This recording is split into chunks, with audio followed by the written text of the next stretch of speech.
everybody. Welcome to episode 7 of Mousecapades. We are one episode away from our last one. This is the penultimate episode, and thank you guys so much for hanging with us on this incredible journey as we've been going.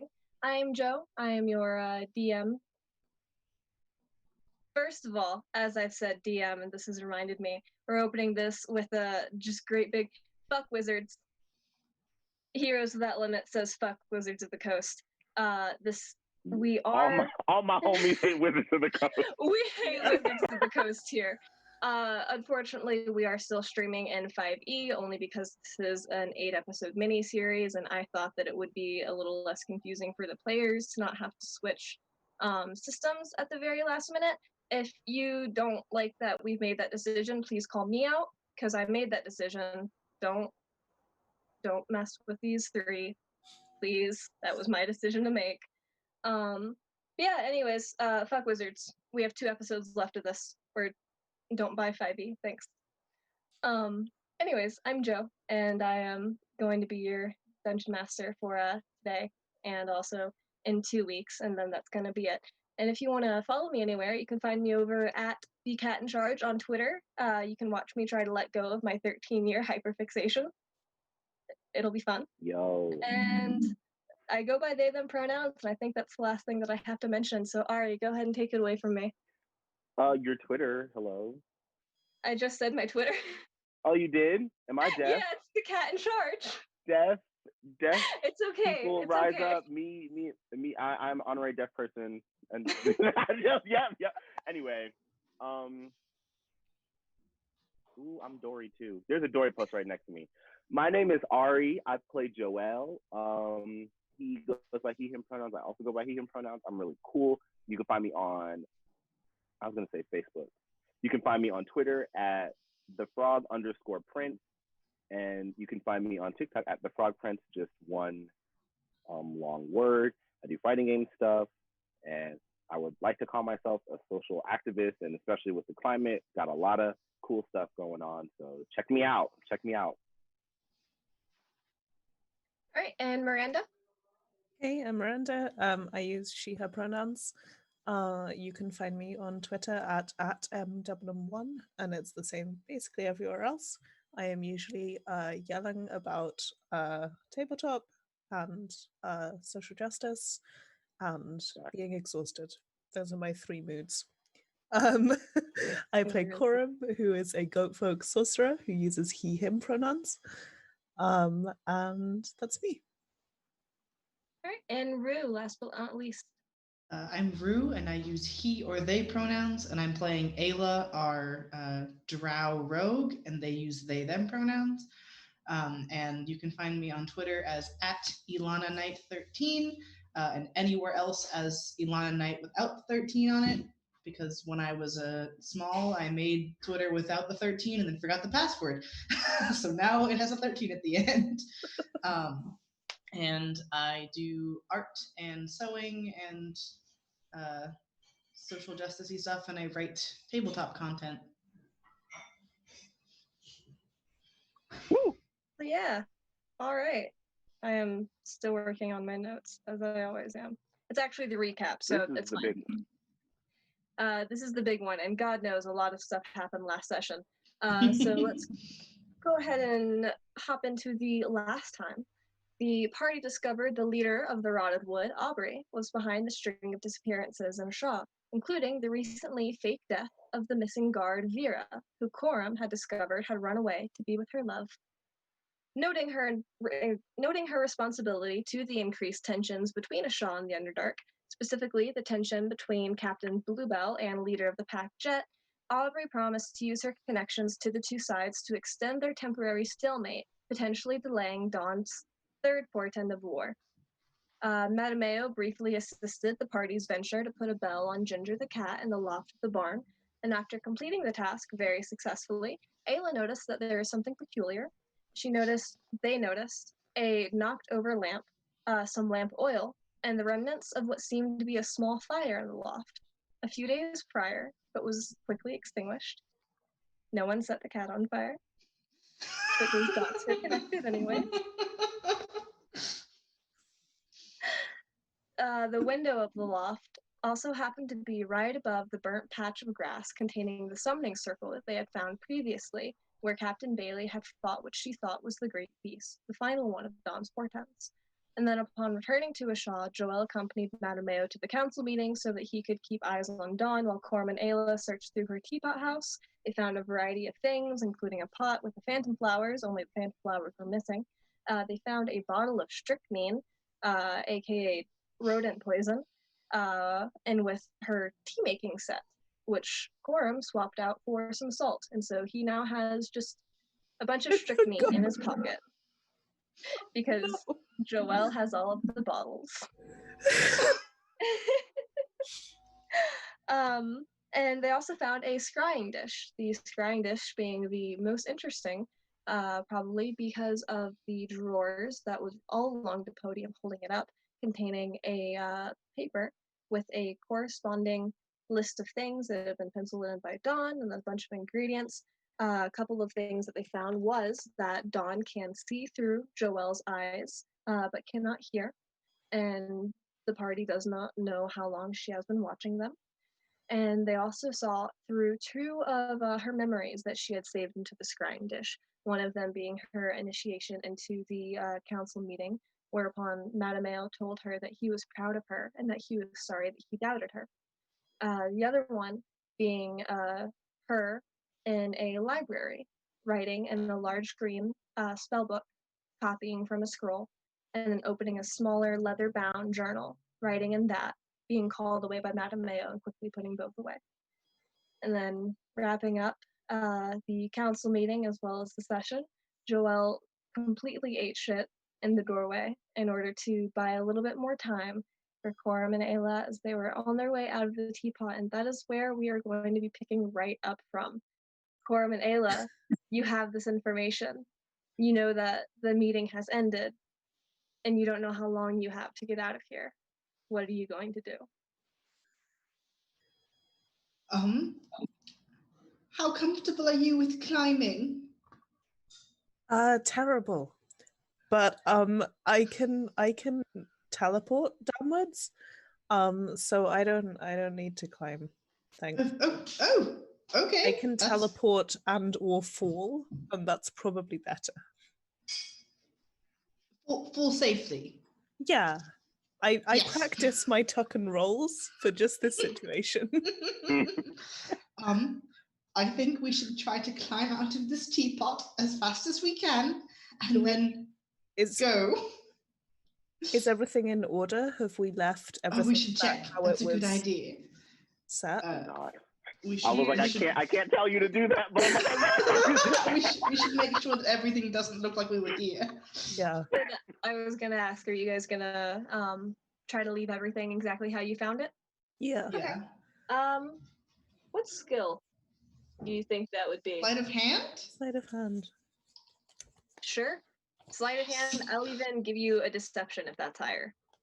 Yeah, I was. Sleight of hand is one of my highest skills.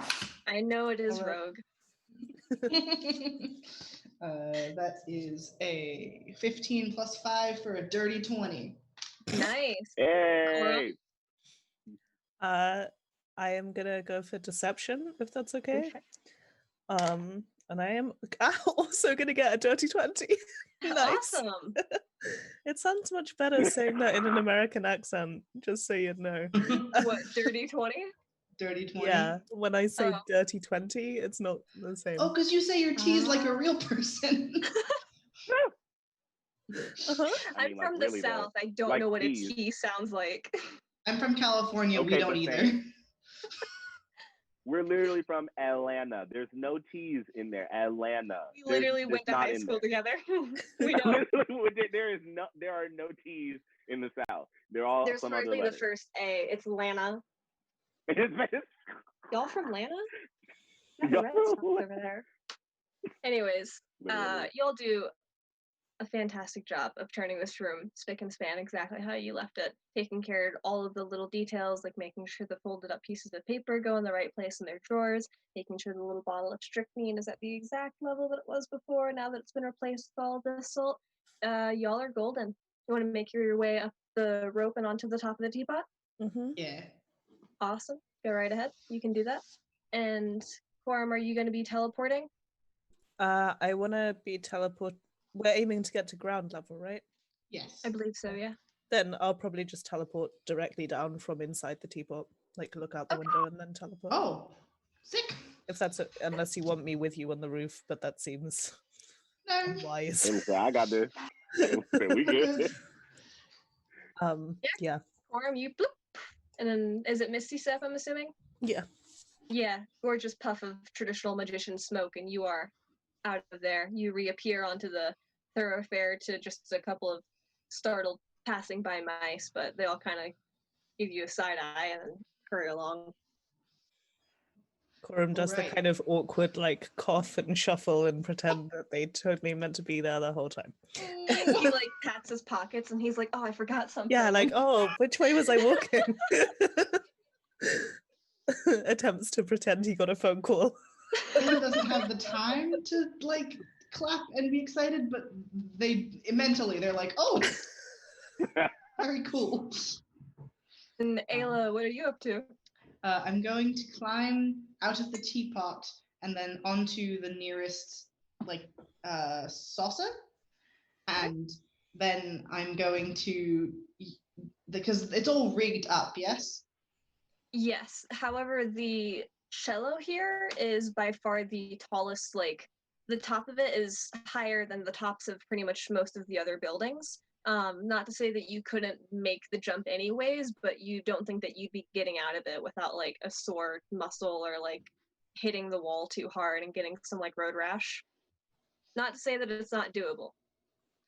I think, so let me ask in terms of perspective. So like it's does it only anchor to the cello? What else is it anchored to? It's only anchored to the cello and then the roof of the barn. Cool. Up is a bad idea. Then yeah, Ayla's going to like clamber from where they are on the kettle, on the saucer, to the roof of the cello. And then from there, they're going to attempt to sort of roof hop. Okay. Until You're gonna do parkour. yeah, Actual yeah, parkour. they're going to attempt to parkour their way down. I literally love that. Like from the cello to the like to the buildings, and then from the buildings down. Okay. I would follow Ayla on Twitter. I would follow Ayla on I would follow Ayla on Instagram. I would You have to follow be Ayla cool to the to gates be of to follow hell. on Instagram. You know? I'll be like, Parkour oh my god, Instagram's did y'all really see what they cool. did? I was about to say, imagine still having Instagram. right. I would be like, Gonna be me. I gotta go get one just for this. So Ayla, I will say acrobatics. Yep. I Do you want me to forgot make- how D&D works. Do you want me to make multiple or just one for the whole? Just make one. Okay. Yeah.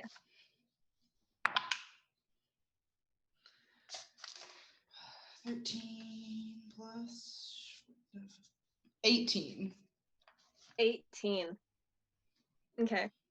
Got the top of the cello case, and the material on it is actually, the material that's made of is actually a little more porous than you would originally give it credit for, and you find it to be a surprisingly okay grip.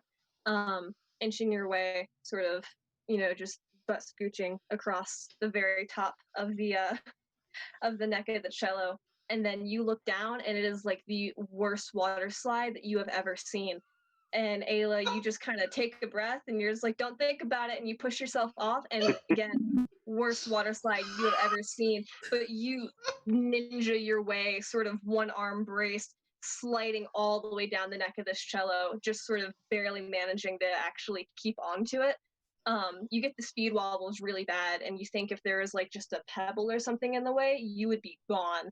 But you hit, and the case fit, it's shaped exactly like a cello case is, so it's all curves, and you hit the top of where the actual like cello would begin rather than just the neck, and the momentum of that sends you careening towards another roof. You are on target. Can you make another dexterity acrobatics for me, please, to land without bodying yourself? Oh boy.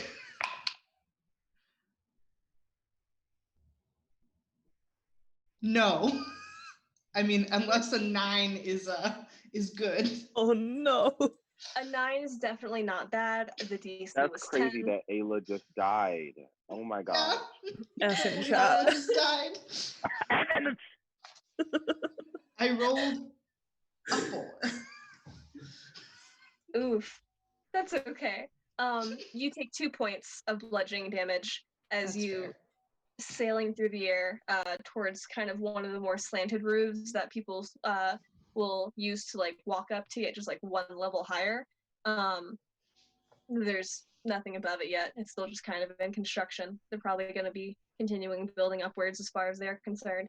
But yeah, you hit that roof and just your foot twists strong, or you don't quite like tense, brace well enough, and you just go skidding across like you have just wiped out at a skateboard park.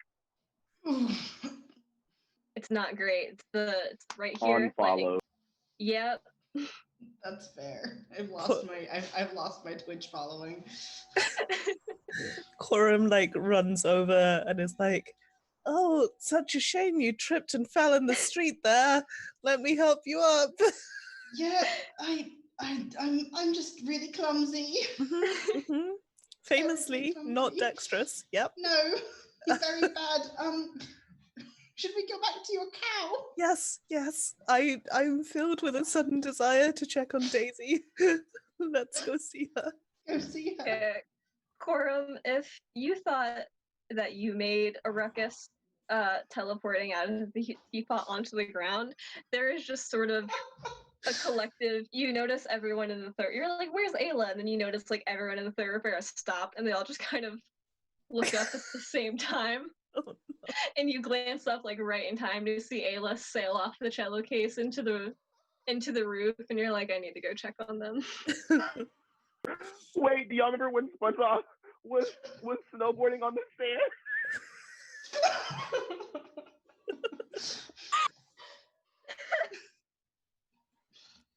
Breathe, Ari. Breathe. Oh, Ari. I was gonna cut back to Joel, but Ari. Ari is gone. Oh my god. Extreme sports, y'all. This is She is on X game mode. Joel, you're on the ground. Joelle is spent. Joelle is still because Dawn tried to help me up and like kind of be like get out, right? Yeah, you ate it, and Ansel and Dawn both were the ones to help you to your feet. And Dawn said, "Why don't we go back to my house and I'll get you a cup of tea? Hopefully that'll make you feel better." Yeah. That was the last thing, right? Okay, I'm still ragdolling. I'm like doing as much as I physically can to just be a nuisance. Do I like hear all this shenanigans going on? It's far away from me, right? Like it is, spatially. but I'll say you can make like a perception check to sort of listen for like the clattering of the tea saucers or something.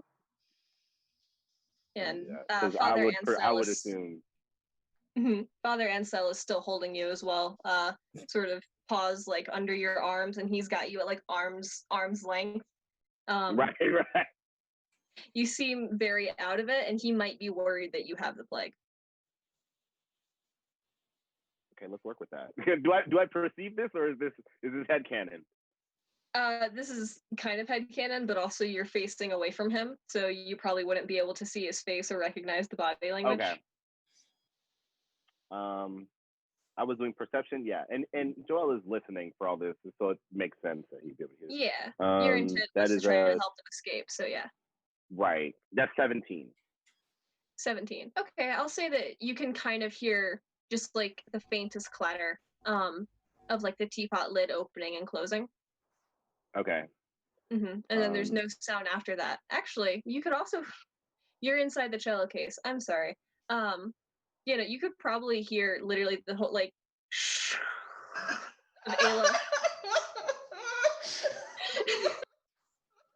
Because the room that you are in, the hallway that you're in, is on the neck of the cello case. Right. So it's like clunk, clunk, clunk. It's like the most It's like the most abrasive Doppler effect. Like they replace like the plane Literally. noise with like a sponge being like scraped against another sponge. Like a quiet It's the worst screaming noise ever. Like, ah. Have you As ever been dragged then- across the carpet? It was that noise. Yeah. And then As it approaches, as it like gets closer and like becomes louder, Joelle is like, "Oh, whoa, it's me." I just going like just going as loud as possibly humanly possible. It's like, I'm so sorry for inconveniencing you all. My clumsiness. You know, I almost killed myself on so many occasions working for you people. It's what we must do as heroes. It would probably help if I took this shroud off every once in a while. But and he's just going. He's just like, it's literally like no sign of stopping. But like now he's kind of like leading Dawn with him so that he can effing walk. chat for Joe. Joe is deceased. They're gone. Oh no, they're gone. The campaign is over. So we win. We won D&D, We win. guys. We win. We That's how won. you win. I literally started crying and I had to sit down. It's so Girl, literally so extra. Oh my god. Okay, but I'm like, sorry, I'm true. Like it literally in works. tears. That was so fucking funny. Literally, like looking, Lee's like listening to it, and he's like, here's some thumping on the top. He's like, oh god. It's like, just starts going on random tangents. The phantom wings it- of death have cast their shadow. This is the end. I'm sorry. Yes. Have we mentioned that we went to high school together?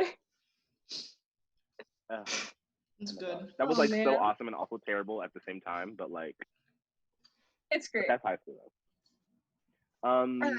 Dawn, as you are sort of beginning to lead her, and she sort of has like her arm linked with yours, and she's patting your arm with a very reassuring paw.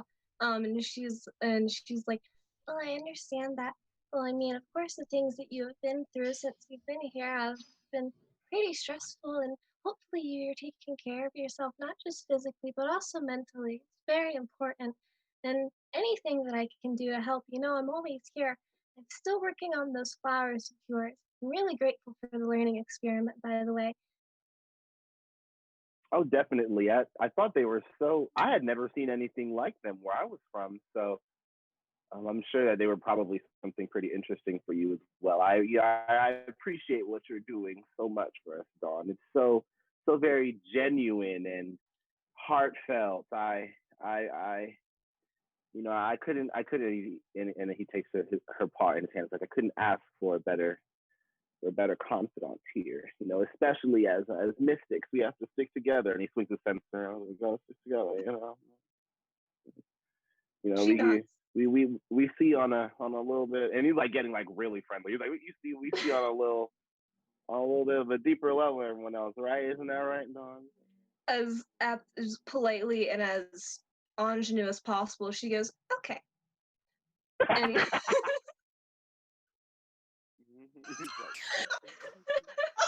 Oh, snap. Okay.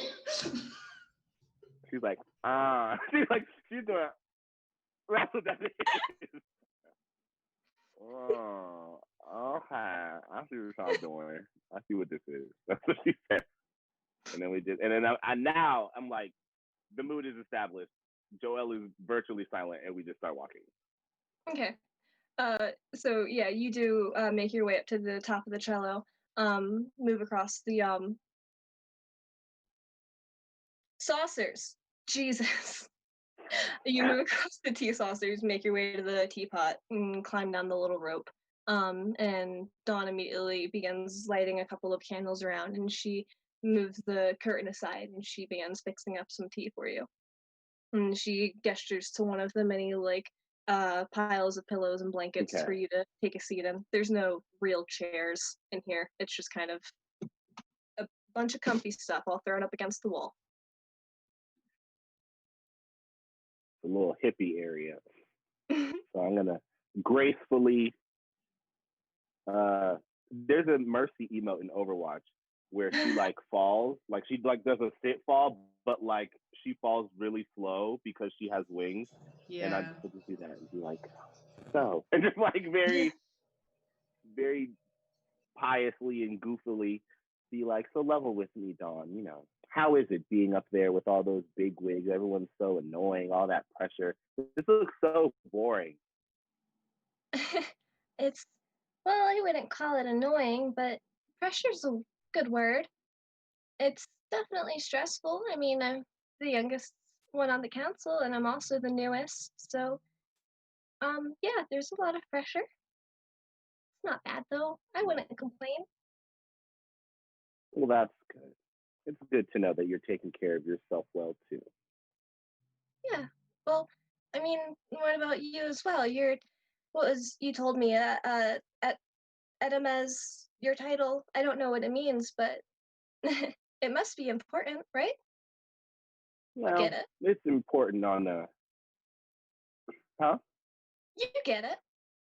Oh yeah. It's important on a personal level. I have a duty to my community and my um, fellow believers. There's a good deal of camaraderie going around, but also it's a very deeply personal kind of relationship and position. So I'm sure that you manage as well. Yeah, it's a lot less, I think, religiously inclined than yours is. That's more on self thing. But anyways, and she ducks under her tea trolley and she picks up a big mason jar and sets it on top and looks back to you with a little cup of tea in her hand that she's sort of been heating up with little magic to make the boiling process go faster. And she looks up at you and she goes, do you want one sugar or two?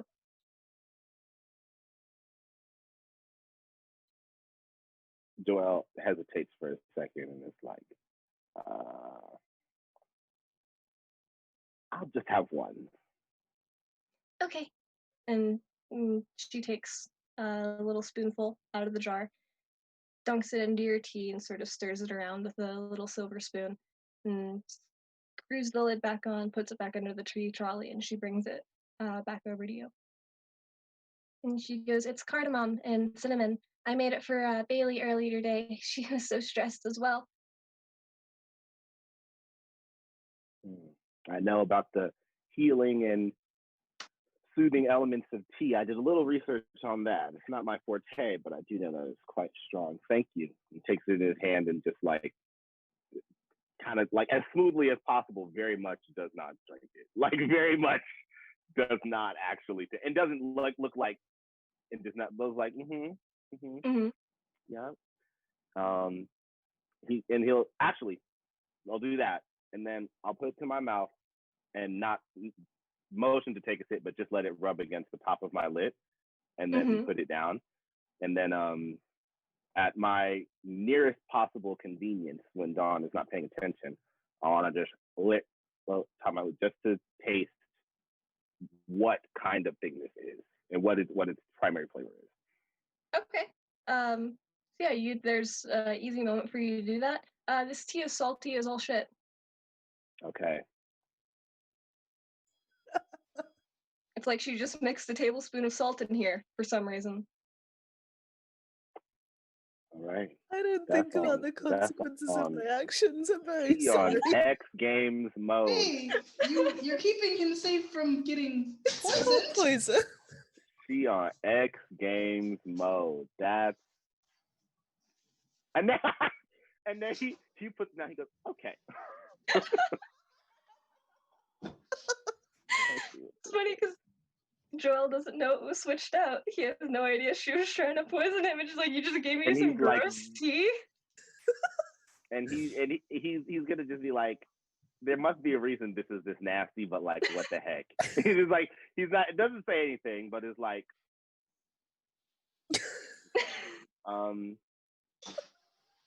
there's a window in here, right? No, There's not a window in here. there's no windows. There's the tea spout. How high? There's the spout of the teapot. You can't really. How high off the ground are we? Like in our feet. Or like in proportional feet, sorry. Yeah. Trying to remember because I wrote this down and I know that it's not in my notes, but I want to say at least 10 human feet. No, Okay. it'd be more like 7 human feet off the ground. So for you, it's a lot. Okay. At like your current height, it's a lot.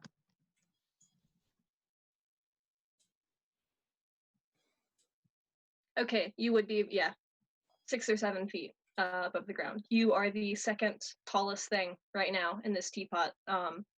In Ashaw, the first being the candelabra sun that they have going. Right. Okay. Mm-hmm. So he's gonna.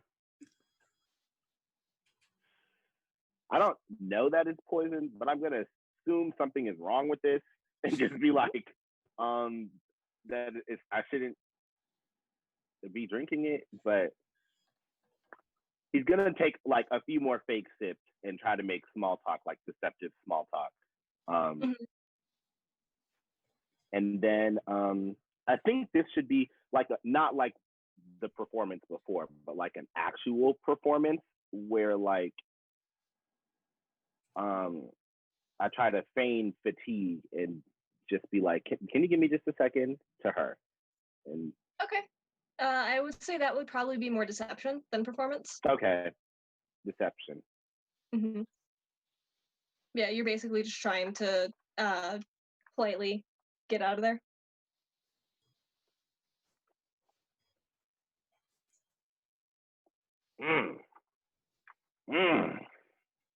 Okay, that's better than I thought. That's an 8. We started off with 2 dirty 20s. Y'all stole all the goodness. Y'all stole it all. Sorry. Okay, well, I have a backup plan. That's an 8 that I got. Okay. On deception. You don't think that she so much gets defensive as though like, oh god, like he's on to me, he knows all my plans, but she suddenly feels very like shut out, and like you're just being very rude, and so she kind of like sits up a little bit, and then her shoulders sort of sag, and then she looks down and she looks at the bookshelves. You can kind of see like gears running in her head, and she's and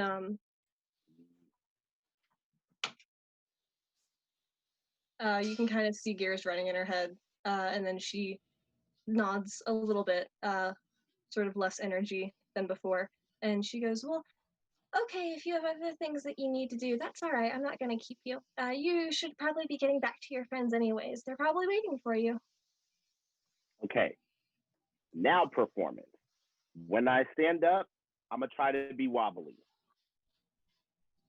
and try to look ill. Okay. This is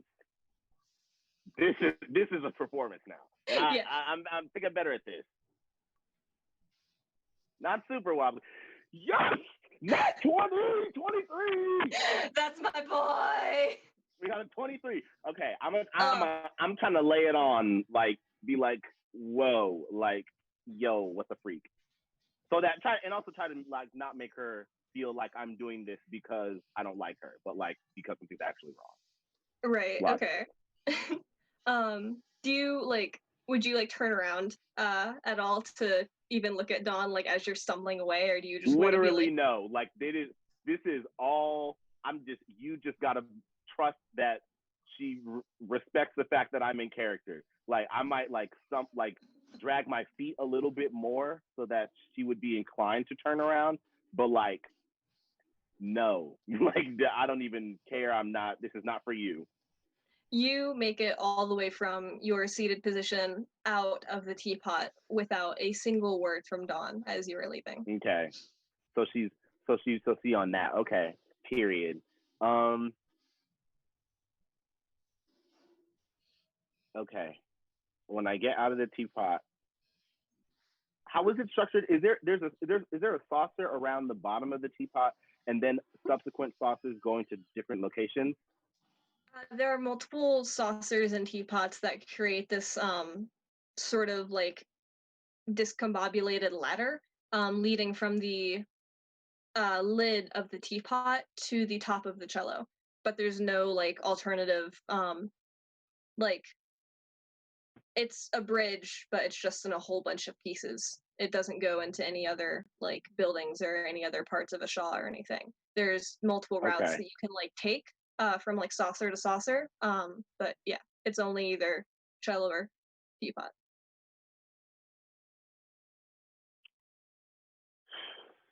Okay. So the only ground is the saucers going back into the cello area ground, and then there's the actual ground, tons of feet Yep. below us.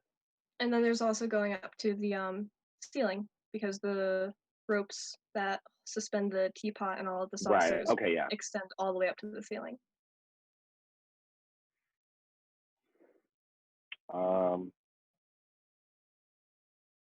I take out my. Can I see where Corm and Ayla are? You can make a Based on perception where check. they fell? Okay. Let's do that.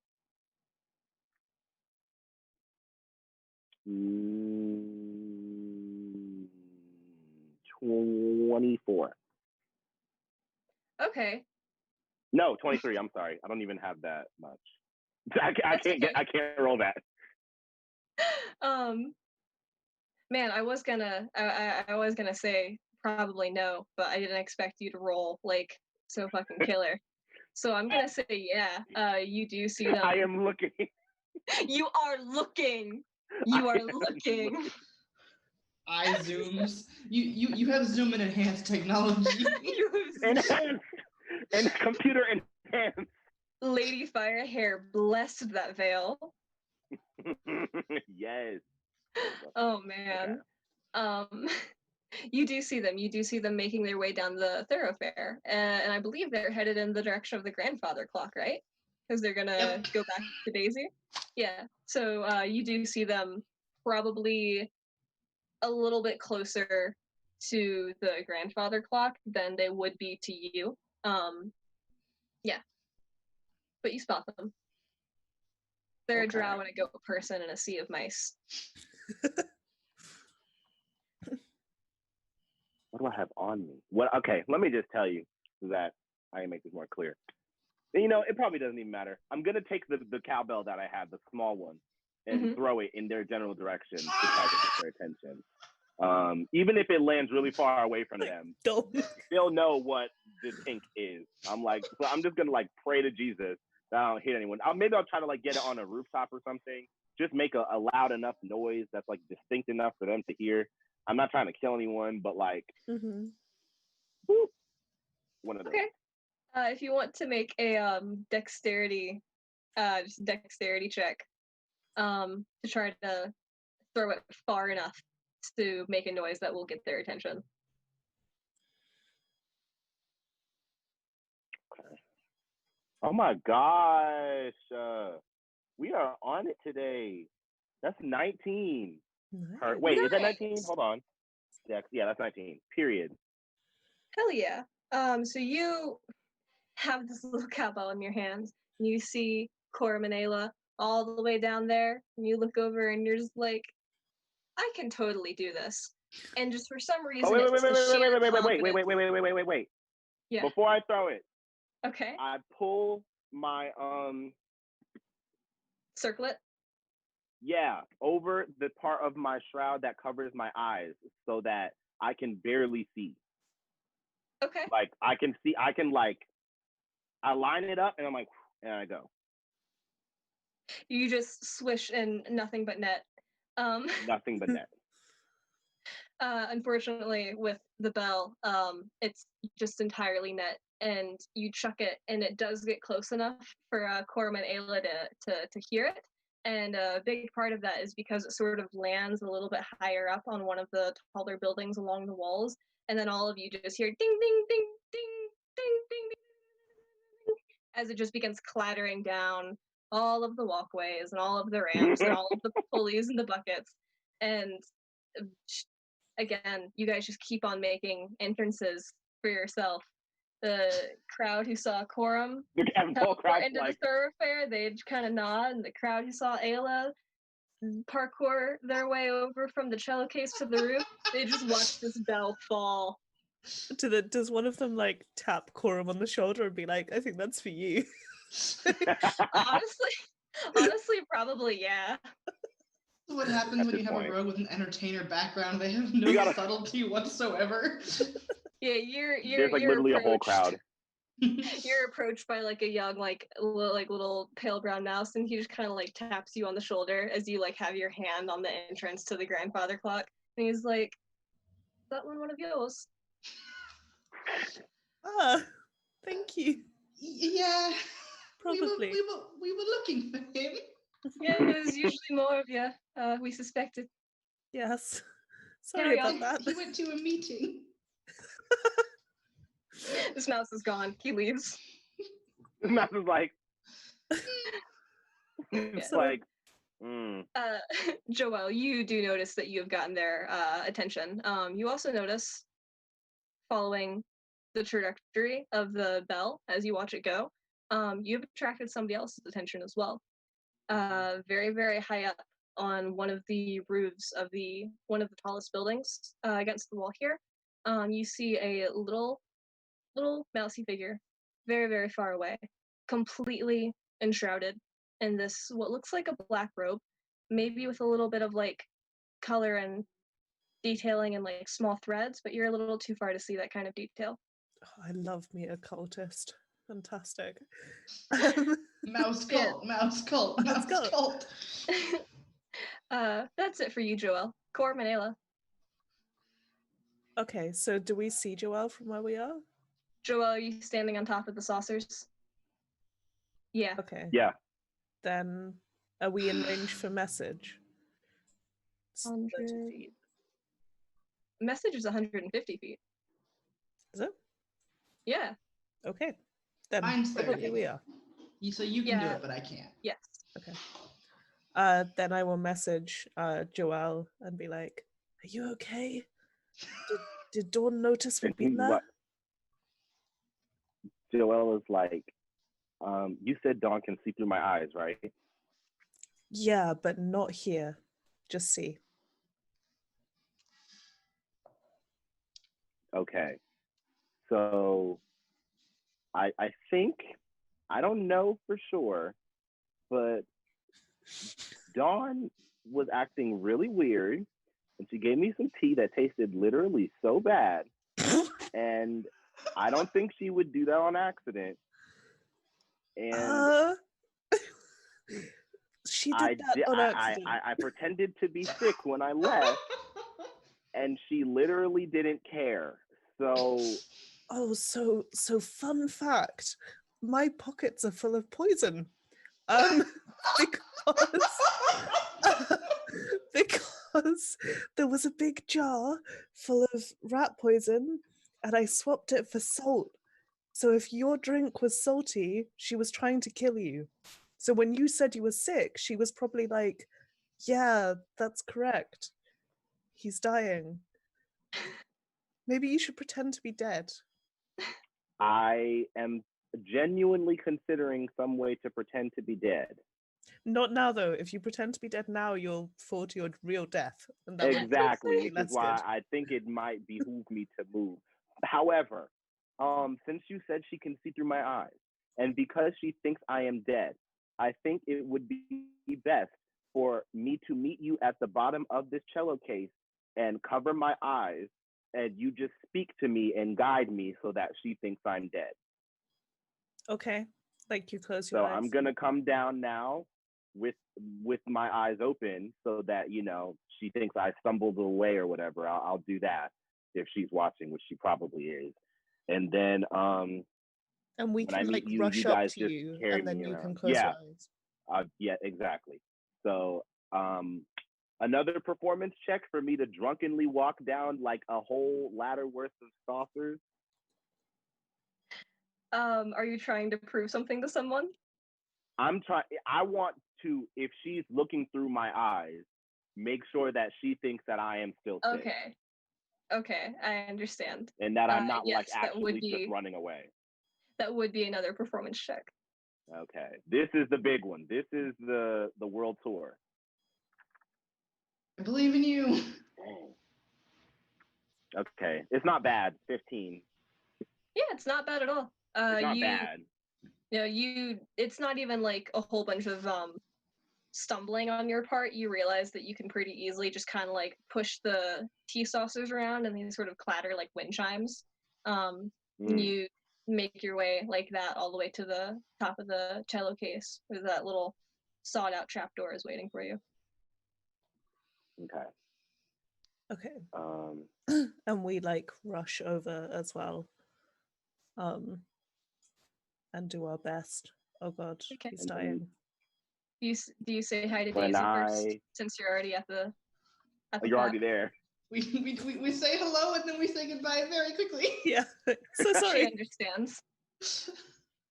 I'm Daisy. concerned. Bye, if Daisy Daisy. understands. I love you, but we have to go pick up a dead body now. Okay. Joelle, as I think for you're making your way down the cello case, you on like various different floors, kind of like Scooby-Doo style, will like pass by like one of the council members as they're on their way out, like one by one. Like it's Ansel first, and then Madameo because they're like the slowest walkers because they're old. Right. And it's like Selanawe, Dawn's already in the teapot, and then like Bailey is like she's hoofing it. Yeah, she's a woman with a purpose. Yeah, they all kind of nod to you or so as you go by. And because I don't have my blindfold on, I can still see. So can I catch up to Bailey? Is that possible? Yeah, absolutely. Okay, I'm gonna try to catch up to Bailey and be like, "Hey, are you good? Like, are you good? Like, it's just a council meeting. I'm fine. like, just because they're horribly boring doesn't. Are you okay?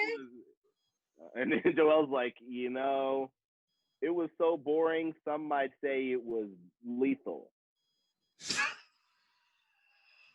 and then he uses faces like this, and it's like slides out of frame. It's like, and it's like no like breath, no space to respond. Just like comedic timing, just leaves. And then when I get to the bottom, I'll pull the blindfold on because I can hear them, but I just don't want to see them as soon as I get there, just like completely. Okay, so you pull your circlet down over so that it blinds you?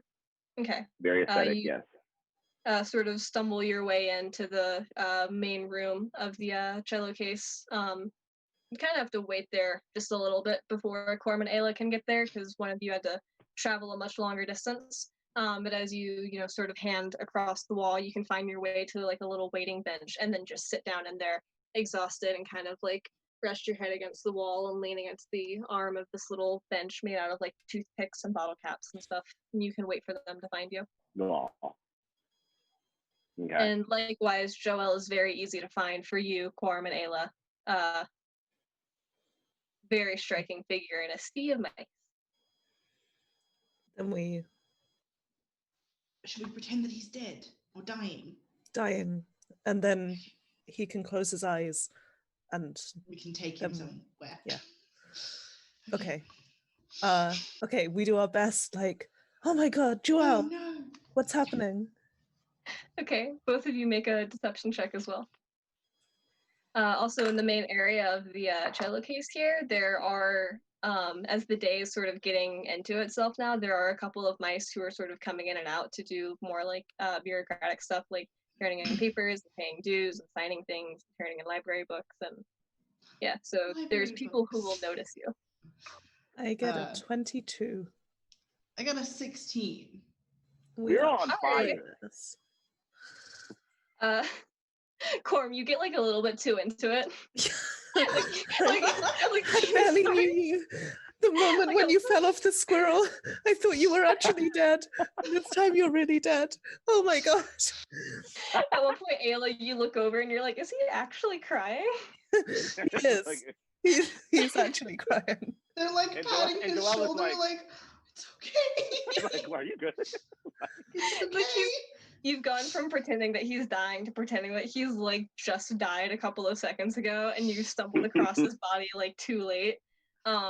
You do such a convincing job that there's kind of like a wide berth of like a half circle of people like sort of rubbernecking, not really trying to look over, but also someone's like, "You think we should? Is he actually? Should we get the council? Aren't those the people who are Madame was talking about?" We must take him supposed to to do? Matamea. We have to take him somewhere. Yes, let's take him to our holy cow for the She death can ritual. help. She can help. Yes. Are y'all like holding me, or like, is there some way that I can communicate to you by touch without other people knowing that I was doing that? Oh, Corum is like draped over your body, weeping. Okay, good. And Joelle's like, pretend to do healing magic or something so they go away.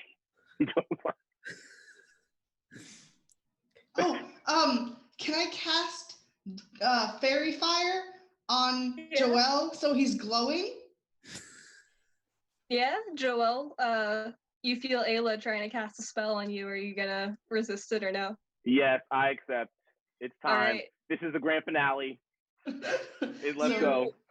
have become outlined now in this beautiful color of Ayla's choice light. Turquoise. It's turquoise. The mice all so take like a couple more steps back, and they're usually like, I can fix this, but we have to get him somewhere private. The trademark. Talk to me in my brain. SpongeBob. So remember when SpongeBob was on the beach and he ripped his pants? Yeah. Joelle is like, I need, and it's like just so like, are you joking? And now was our chance to escape. Joelle is like being so like. Corum does indeed message Joelle and be like, we're gonna take you back to Matameo's. Joelle's like, let's go. And Joelle's like kind of like slide throws himself so he can like walk but like look like he's dying and be like, oh no, I'm dying. This is so sad. Bye. Like bye. One of the mice in the crowd kind of like steps forward and she's like, Can anyone offer help? Are you gonna be okay? We're going to do what we can, but we need to get him somewhere safe. Okay. So he can rest. May the grains of the great mouse god be with you. And she looks back. Thank you. So you guys leave and hoof it back to Matameo's. Okay. Yeah, you make it there. You are inside the grandfather clock. I imagine that you're gonna take no stops. So no stops. Okay. So first we need to put a blindfold on Joelle. I have my circlet over my eyes, so I can't see anything with the shroud under it. So it's like it's black. Okay. Yep. Good. Okay. Joelle, let's catch you up. This bitch tried to kill me. Yes. That bitch did try to kill you. Yes, he did. Yes, she did.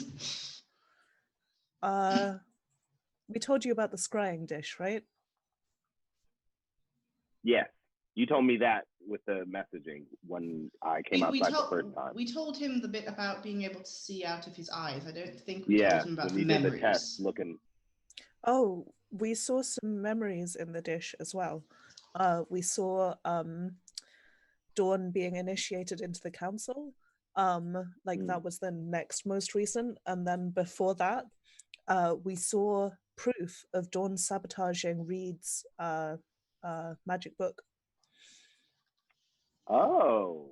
She did it to set Reed aside so that she could be in power. So since she thinks I'm dead, it'll probably be suspicious if one of you guys goes back right now to go get that. Because I definitely think at this point we should probably just snowball off of what we have and just steal it and then just go and do what we have to do. Joelle, do you have a job? Yes. Can Corum borrow it? Please. Joel takes one of his many jars. I think he has like 4 on his belt that are empty right now. And it's like, yes. Great. And Coram very carefully takes off his coat, and then like carefully tips it upside down to pour the strychnine into the jar. And Joel is looking at it like, is this, is this, Oh, that's poison. this is a, okay, this is a poison. Oh. Look, I was improvising. It's like, oh, the poison pocket, okay. Two don't have poison pockets, jars. actually. Well, at least now we have poison, I guess, if we need that. Mm-hmm. Does it Why work don't you- on anything else? I mean, it's specifically like rat poison, so rats, mice. I guess it kind of works on things this general size with that are mammals. I mean, in a big enough dose, it would work on A a full size thing. yeah. Yeah, that's Like for stressful. example, Okay, this well, entire jar. right. Well, when we fill them up, I'm gonna wrap up the jars in a piece of cloth so that they're not like visibly full of salt or something, and then put them back on my waist. What are Okay. we gonna do? I do feel we like, confront Dawn? how do we confront anyone? We can't really just go up to people and be like, Dawn is a murderer. Like, I think we could approach Father Ansel. Yeah. I never liked her. I think of all the people who would be most likely to believe us, it would be him. probably, you're right. Bailey. But Oh, We have Bailey, to yeah. get no, Of no, no, no, course. no, Bailey. If Oh. Bailey drank the tea, we have to get Bailey to Father Ansel, right? To be healed. Oh. well, for one, we can definitely heal Bailey. Like, there's no question about that with our magic put together. But I asked her, I don't know how this stuff affects people. It might be, oh God, it might be like instantaneous, like after a certain amount of time. But when I interacted with her, she seemed fine. She was at the Council meeting. the cello case when we were there. So if we hurry back, we can probably catch up to her and see if she's good, or at the very least, she might not like it, but we might have to forcibly cast healing magic on her, you know, for her own good or whatever. But even if she feels fine. But I genuinely think that Dawn might start like speeding up her process. Yeah. So like someone might want to just like steal the scrying dish. Like just maybe one of y'all go and like, I know this sounds extreme, but like somebody go and like apprehend her and then someone like take it, or someone go and distract her and the other person take it, or something. Maybe she's not really like a mage, so we can probably like magically confound her and then steal it. We would need the whole tea trolley, I think. Like we need Yeah, the dish and the the, whole bits thing. of paper. The dish by itself isn't enough. In fact, you're right. Maybe the bits of paper by themselves would be enough and we don't need the dish. That's possible, but well, because you can do scrying in any dish, right? As long as you have a dish set up for it. I'm sure Matameo has one, right? I don't know. Let's find out right now. We're here. We should kind of work quickly also. Yeah. Yes. Since do any of us know how to like make a scrying set? No. While we're doing well Matameo has books on it, so we could find out like right now. While we're doing this, can we send for Father Ansel? Because it would make sense, right? Like, yeah, dying, we send for yeah. It's that would make sense. Thing. Yeah. Okay, Joe. Coram will like stick his head out of the front door, and see if there's any of the like usual selection of orphan mice knocking about the place. Someone who could run an errand. Okay. It is exceptionally funny that you say that, because you open the door and there is a little black cloaked figure standing right in front of it for him. Call time. Is it someone I recognize? Their hood is pulled all the way down over their face. It looks like they're even sort of wearing like a bandana across the lower half of the face, kind of like covering the tip of the snout a little bit. Quorum's You like, can kind of see like black clothes underneath as well, but you see the little paws that indicates that it's a mouse, and it looks like it has a little piece of paper in its hands. Quorum is like, perfect, and grabs them and yanks them through the door. Like, You signed up for this. yeah, like, great. And you're Welcome to holding a the message team. already. And he's holding it. What did Yeah, you just hear like wow, and they're pulled in. They're like a good like 2 inches shorter than you. Joel quickly pretends to be dead. like instantly just dies. Andy's coming. Andy's coming. Oh, sorry, were you meant to be a surprise? It kind of like it has its head looking towards you, and then it starts kind of like looking around itself, like it doesn't know what to do with itself entirely. And then it remembers the letter in its hands and it shoves it towards you. Thank you. Are you a messenger? Can I give you a message? It nods. Okay. Can you run to Father Ansel and ask him to come here straight away? My friend is dying. You just say run, and it nods. Oh. No, wait. It gets the rest of your message, but like very particularly on the word run, it starts nodding. Okay. Thank you. Here's some what do they call the wooden button currency? Hey, pennies. Hey, pennies. Here's some hey pennies for your trouble. Hesitates, but puts this little paw out. I'll give like 10 hey pennies, which is Okay. probably a lot. It absolutely is, and tucks them into a little pocket on the inside of the cloak, and you hear a squeaky little thank you, and it darts out the door. Okay. Quorum's just like, well, that was easier than expected. And then, okay, what's the matter? Also, Joelle, for what it's worth, the black cloaked figure was very similar to the one that you saw on the roof, if not the same one. Okay. Mm-hmm. So there's no confusion. The letter is very small, folded in thirds, and has scratchy little handwriting, very, very small, directly in the middle of it. And it says, I don't know how, but she found me. Gotta split quick. Thanks. Not Bailey. Aubrey, thank you. Aubrey, damn. We led Yeah, Dawn straight to her. Okay. There's no way we could have known that, but I still feel so bad. I don't think it's our fault. It's okay. In this downtime that we have, Ayla, I'm sorry to put all this pressure on you, but I really think that you should go and steal this by yourself. Yep. I don't know how you would even be capable of doing it, but I think you should. I wish we had like a bag of holding or something that let you do this without having to like be so big brain, but that might be what we have to do. That's fine.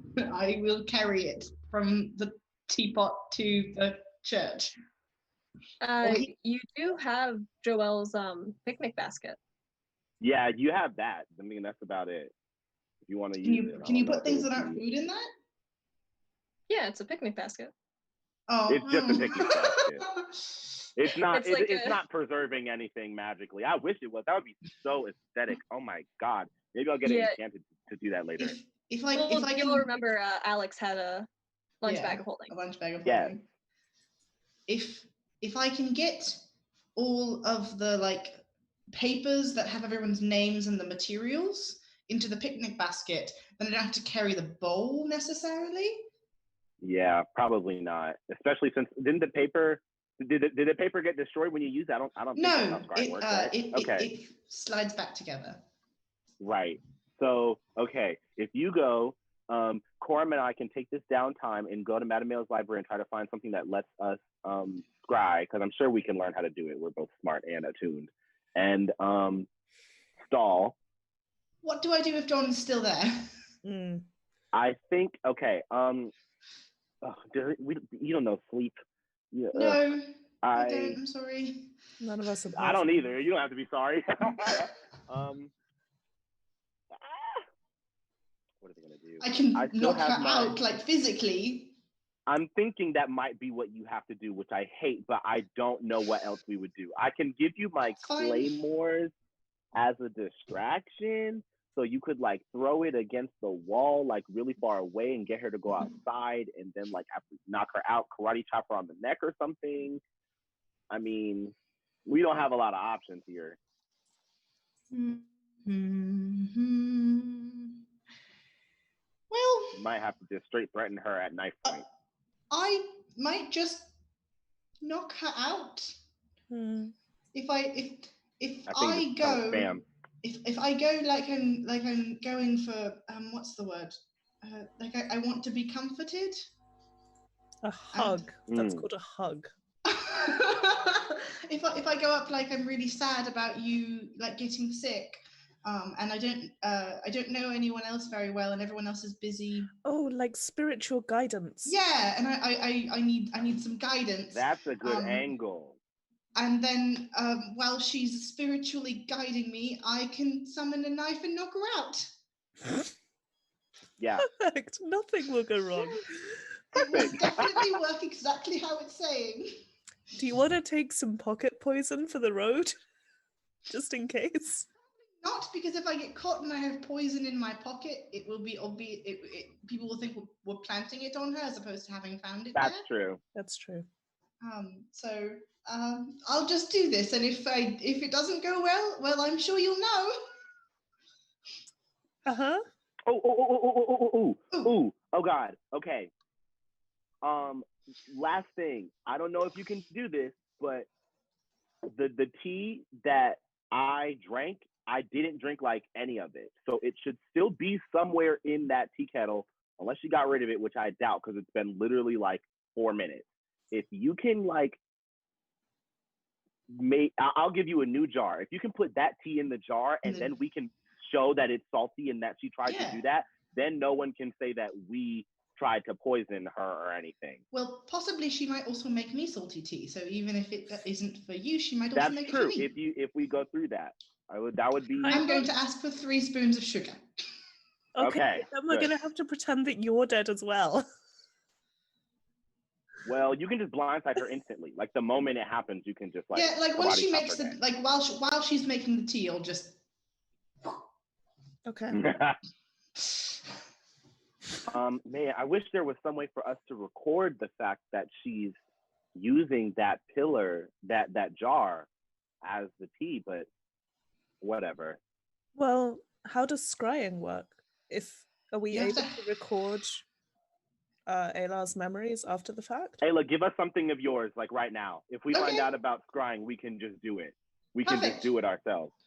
I will take out of like in a little like underneath my arm bracers, I have a little bracelet, and I will take it off and I will hand it to Corum so that he can use it. Okay. Okay.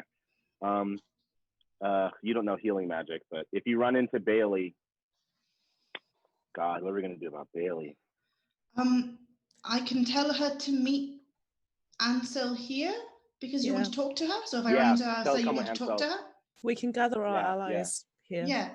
Okay. Yeah. If I run into Bailey, let everyone think that we're all just sad because I'm dying. Yes. So we don't have to. We don't have to actually like be smart. Everyone I run into who is not someone who wants to kill us, I will tell to meet you here. Okay. This is it. So in the meantime, Corum, we probably have a good like 7 minutes to find out about scrying before people start actually showing up. So it's high school all over again. Let's go. Okay. All right, so y'all are gonna start looking around the library for books found scrying? Yes. Where is Matameo? Yeah. Matameo was in the council building last time you saw him. Okay. Oh, duh. He was coming back. Okay. Cool. Mm-hmm. He's old and slow. Let's start looking for books on scrying. All right, everyone who's looking around, please roll an investigation check. Not good. We're dumb. I forgot we were dumb. I'm real stupid. I gotta that is a 5. No bonuses. Joel, what'd you get? I got a 7. Ayla, what'd you get? Oh, do I get to? I figured I didn't get to. Now Ayla's Oh, going if up you're- to the. Are you dipping or are you gonna stay and look for books? Well, because I was Actually, going to help go us. and begin stealing. Okay. Nah, you need to go Yeah, steal. We don't have I time. didn't know Yeah, if do you it wanted now. to stay for scrying or if I you're leaving mean, immediately. I guess if It's entirely up to you. I'm not trying to force your hand either way. We don't have time. You should do yeah, it. I You should think I would steal. rather go because Bailey might be dying. Take my picnic basket. I transfer the cookies into my jars, and you just take the basket by itself. Yep. And now I just have a bunch of jars of cookies. You Okay, just then dump all of them onto the ground. There's like 90. I'm zooming. I have to say, like, I am used to chaotic, stupid plans in D&D, but this is a lot. I'm so Look. proud. I'm digging this one. It took me a while to remember that I was supposed to be the DM for it, and I can't like pitch into the planning process because I was like, oh man, wouldn't it be funny if this happened? What if we went down this path? That's okay. We can talk about it later. But all the things that were probably more reasonable that we've avoided doing at every turn. I think y'all are great for what it's worth. We think we are too. Yeah, I'm happy with our Every plan. turn. Coram and Joel, I you got began a looking 5. through the library for anything on scrying, and just for whatever reason, you are having the darndest time finding anything. You can't find any books, can't find any scrying Well, implements. Joel can't open his eyes, so Yeah, True. Joel, see? I can't see anything. Also, I'm out here Joel, trying to read the spines with my finger to feel the indentation. actually, Joel, to your credit, in the like almost entirety of your servitude under Lady Firehair before you switched to your veil, you did spend like 3 to 4 years being a blind. So this isn't too bad to what you're used to. So for effectively like ridding yourself of your vision, you are used to being able to maneuver around, so you're not kind of like bumping into things nearly as much as you think that you would be. Coram, you were learning this about Joel also. okay. Right. I was thinking earlier, I was like remembering that like the aesthetic was a blindfold and it became a shroud at the very beginning of the campaign. And then I was like, I feel like that should be relevant somehow. And then I literally did not connect it. But like, yeah, he's probably the most capable at being temporarily blind out of us. Like lifestyle wise, not dexterity wise, because he would still be clumsy. But understanding how to do that for sure. But we're still dumb and we still can't find anything. Yeah, you still can't find anything on scrying. And that's it. Would you like to do anything else?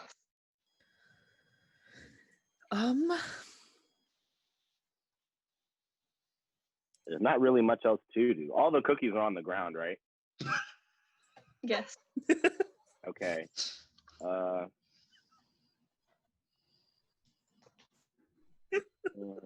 I'm gonna take like a I think I should have one at this point. I'm gonna take another piece of cloth and like wrap them up in it and just tie it and then put that inside of the meteor hammer because I can't carry anything else. I don't have any more space to carry items. So like so it's not covered in incense, but it's like it's in a piece of tarp inside of the meteor hammer. I was about to say, instead of like the lovely scent of bergamot, it's you falling asleep when the cookies were in the oven. Literally. At first, it's nice at first. For a little bit, it's very cookie shop. It's very dainty. And then after like 10 minutes, we're like, ew. It's like the Bath and Body Works candles that are like cupcake scented, where you're like, theoretically, this is good, but in practice, this is awful. This is gross. Quite literally. So you guys spend a decent amount of time looking around and fumbling for these scrying materials, and right about the time that you're like, maybe we should start giving up, there is a knock at the door of the grandfather clock. Oh, answer. And actually, since you guys are kind of like up in the library as well, there's not so much like a knock as you suddenly hear like a door shut downstairs, and then there is a bell in the middle of the room that you weren't really previously aware that it was there. It starts ringing. Okay. Okay. Quick, pretend to be dying, just in case. Just like I just lay there and look very elegantly dead. And I'm like, pretend to be trying to do magic on me. Pretend to be trying to heal me. Okay, yeah. Coram like drops to his knees beside Joelle and pretends that he was looking for healing books, not scrying books. Sounds good.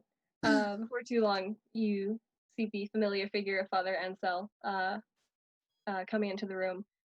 Paws held together under his sleeves, and he looks very seriously at the two of you, and he goes, "Oh no."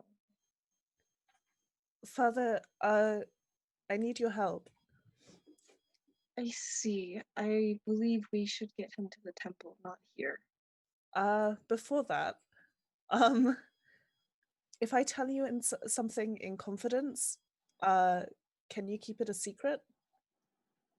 As a man of the cloth, I cannot say no. So go right ahead. Oh, good. Okay. He doesn't look enthusiastic to say that to you. Well, firstly, some Logically. big news. Joelle isn't dead. He looks down at Joelle and he goes, "Okay, but he has the illness, right?" No. No, he's pretending. I see. We think, and I know this may come as quite a shock, but we think that Dawn has been behind the catastrophes happening in Ashar. We believe that she has been trying to rise in power by predicting her own bad deeds. She predicts a plague and then causes a plague. She predicts war and then incites war. Like He puts a paw up and stops you for him.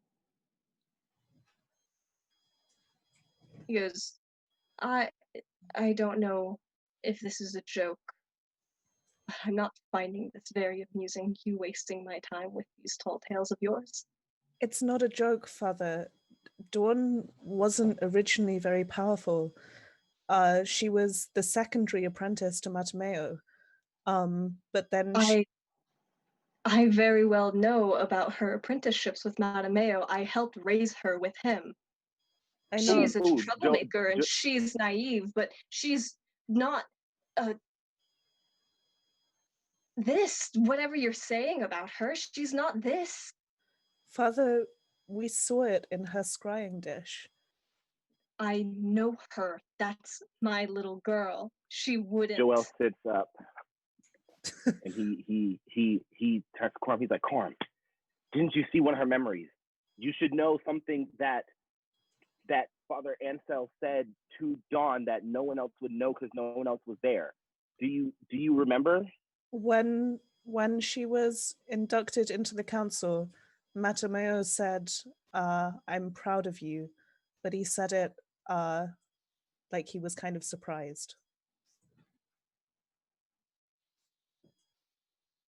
How do you know that? Because it's true. We saw in her scrying dish. She tried to kill me. She tried to poison me. We went into her teapot during the council meeting, and I know it was a breach of privacy, but we found rat poison in her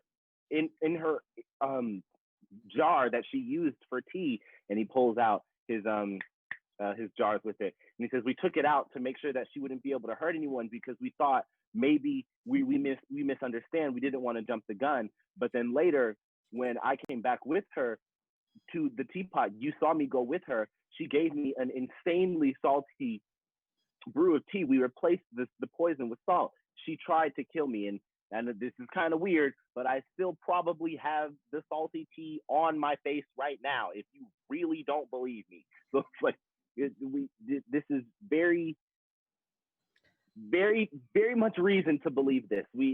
I know it's difficult, but the times are kind of tight right now. We don't know what's going on, and we want to make sure you understand. Like you said, you raised her. You of all people need to know this. So she uses her diviner abilities to record a memory that's very important to her, and she mixes up her salt and her sugar when she's giving you tea. None of these spell a murderer. No, but the part where she deliberately changed Reed's magic book so that his spell would explode in his face and discount him from the apprenticeship, that does. Reed wasn't always the best at what he did. There's no reasonable explanation for what happened to Reed. No one's ever been able to. You don't have to believe it, but you have to understand that all of these things are here. They all exist. You don't have to connect the dots, but all of these dots are here, and whatever connection can be made is not positive. This is up to you to decide, but we're telling you what we found out. I was inches from death in this situation. There's nothing to. Do you want to taste the poison that we switched out? Do you not believe? No. There's nothing that we can. That's a joke, by the way, because it will kill you. There's nothing to. We have no malicious intent. We were brought here by the council. We don't want to make things any worse. We didn't jump to conclusions right away. We know that there is validity here. There must be a reason for these things going on. That's why we didn't go straight to accusation. You of all people need to understand there's only but so much we can do in this situation. You know that we have nothing to gain from denouncing Dawn. She has welcomed us as much as any other council member. But the pattern is there. Her rise to her position as it is now has only been possible because of the terrible things that have happened. If you would just wait here a few minutes, our friend Ayla has gone to fetch her scrying materials, and that will be proof. Oh, and by the way, she used her scrying materials to look through my eyes. We found out that she was spying on me and my friends. There's no random coincidental conclusion for that. I gave her something to see if she could potentially help us, and she used it to keep tabs on us and then tried to kill me. That's why Joel has the blindfold across his eyes. So and that's why Aubrey probably has, as far as you know, mysteriously disappeared, because she found Aubrey through my eyes, and now Aubrey is has done whatever she's done, but she used our information against us. Aubrey is already a known criminal. We've been aware of her for quite some time. This isn't helping your case, and if it's all the same to you, I'm not going to stand to hear any more of this slander. Madameo's wrong about you. You don't have to, because we're going to help you whether you want to understand or not. So if you would like to take this in whatever direction you want, then sure, but do not be surprised or hurt when the truth reveals itself. And if you would... Whatever your ilk are planning on doing to make whatever truth that you have come to apparent to anyone else, I will be sure to be the first one to be aware of it. This has been entertaining. Thank you. And he turns and he leaves. Damn. I thought he might be on our side. Well, if he is not the one who's ready to listen, obviously we're just going to have to go over people's heads. We're not getting framed for anything here. I'm not dealing with that. Now that we have a little... Oh, I'm sorry. But if we're going to try and take Dawn down, we need the backing of at least one council member. We can't do it by ourselves. We're outsiders. What about we got to get Bailey. If he doesn't believe us, we got to get on Bailey.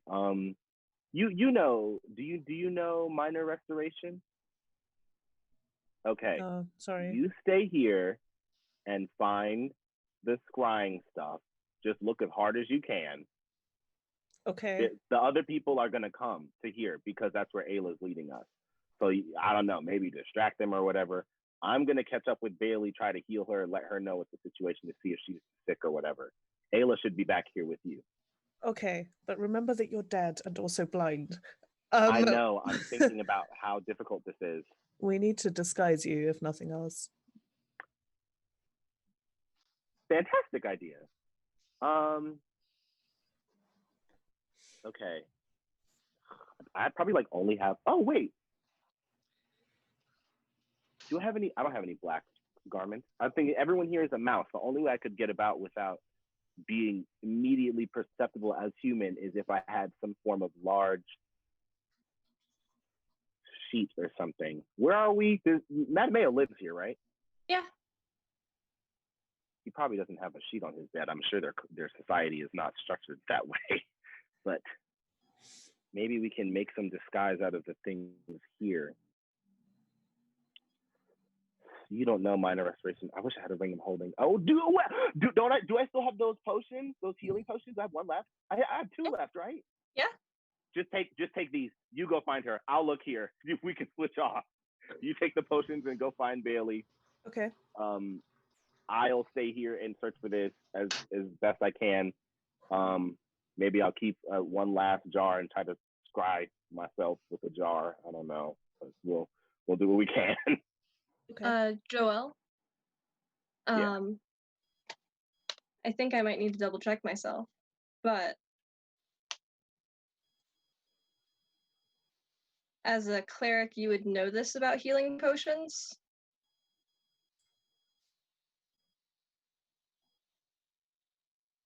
They don't work on poisons, right? I don't They don't work on believe- poison. They only work on damage. I don't Yeah. believe healing potions work on poisons. You need Could you it need let an her antidote. stay alive longer? That's all. I'm thinking about her just being like not dead. Could it like slow Like if the she's effect taking of poison poison? damage. If she's taking Like, yeah, 'cause she'd damage, be it taking would poison restore damage. hit points on that level, but yeah, it wouldn't it would keep her from dying, but it would just sort of prolong her suffering as well. But regardless, Right. she would be alive for longer. She would be alive. I can heal her. So if Okay. I find these scrying books here, I can for real just take it and then come and meet you. So and heal her. But worst case, you can catch up to her, and if she starts dying or something, you can give her the potions and get her to me as quickly as possible. We can just time manage here. Okay, but remember Alar is coming back here with the scrying stuff. Right. So when Ayla, first of all, that was dumb of me to get rid of the bell, but I needed to do it to get your attention. But I wish I still had it because that was such a great way of doing what we were doing. But Wait, no, Coram has it because the mouse gave it back to Coram. That's true. did he? Oh, Here you go. okay. I have it in my notes. That's why we need somebody who pays attention. Okay. I'll keep the bell. If something happens and I have to leave, I'm just gonna pray to God that Ayla is paying attention, and I'll throw the bell towards the cello case as hard as possible and just make a noise. It makes loud sounds. Hopefully they'll come outside, or at the very least, a psychic message in a big omnidirectional sphere, in focus, and we can communicate what's happening as it's happening.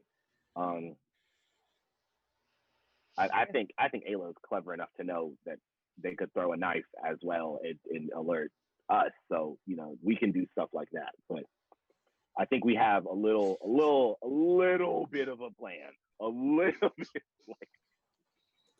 All right, and with that, I think this is a good place to go on our break. And so we will be back in 15 minutes, kicking right off with Ayla at the teapot. So you ready for that, Ru? Oh yeah, it's gonna go great. This is the mission, bro. This is the mission. Mission Impossible. Yes. Mission Impossible. The cat was the wind up. Yup. All right, we'll see you guys in 15 minutes. Thank you. Stress.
All right, welcome back, guys, to episode 7 of Mousecapades. This is going to be a ASMR adventure for the rest of these 4 hours that we're going to be together.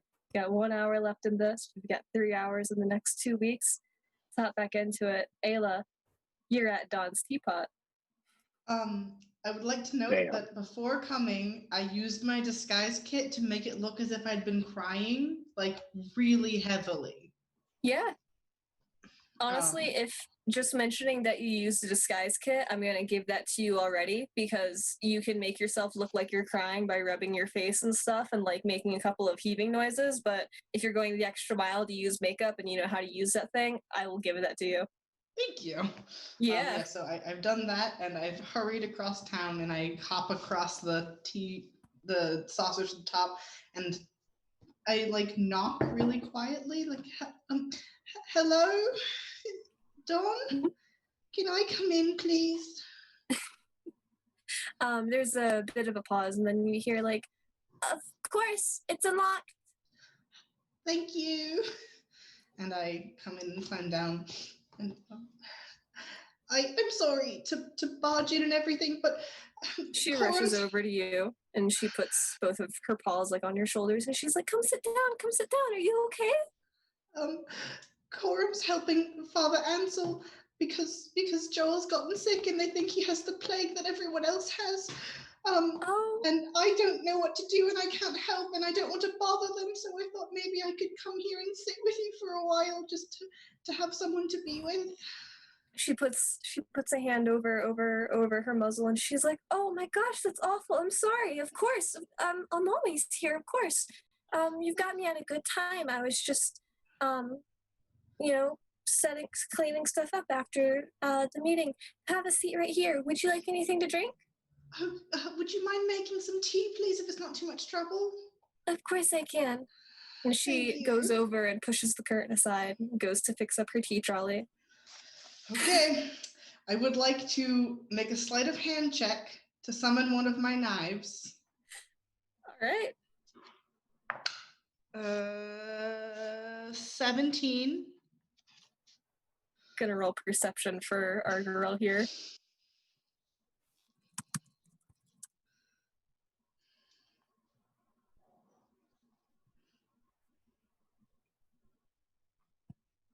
She doesn't turn around.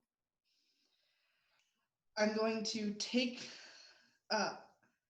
I've made a knife that isn't as sharp as my usual knives. You're going for non-lethal damage? Yes, I'm going for non-lethal damage. I'm going to hold the knife by its blade. Okay. And throw it at the back of her head and try to hit her pommel first, so that instead of stabbing her in the back of the head, it like clonks her on the back of the head. Okay. Roll your attack with it. Squad. Natural 20. Bro!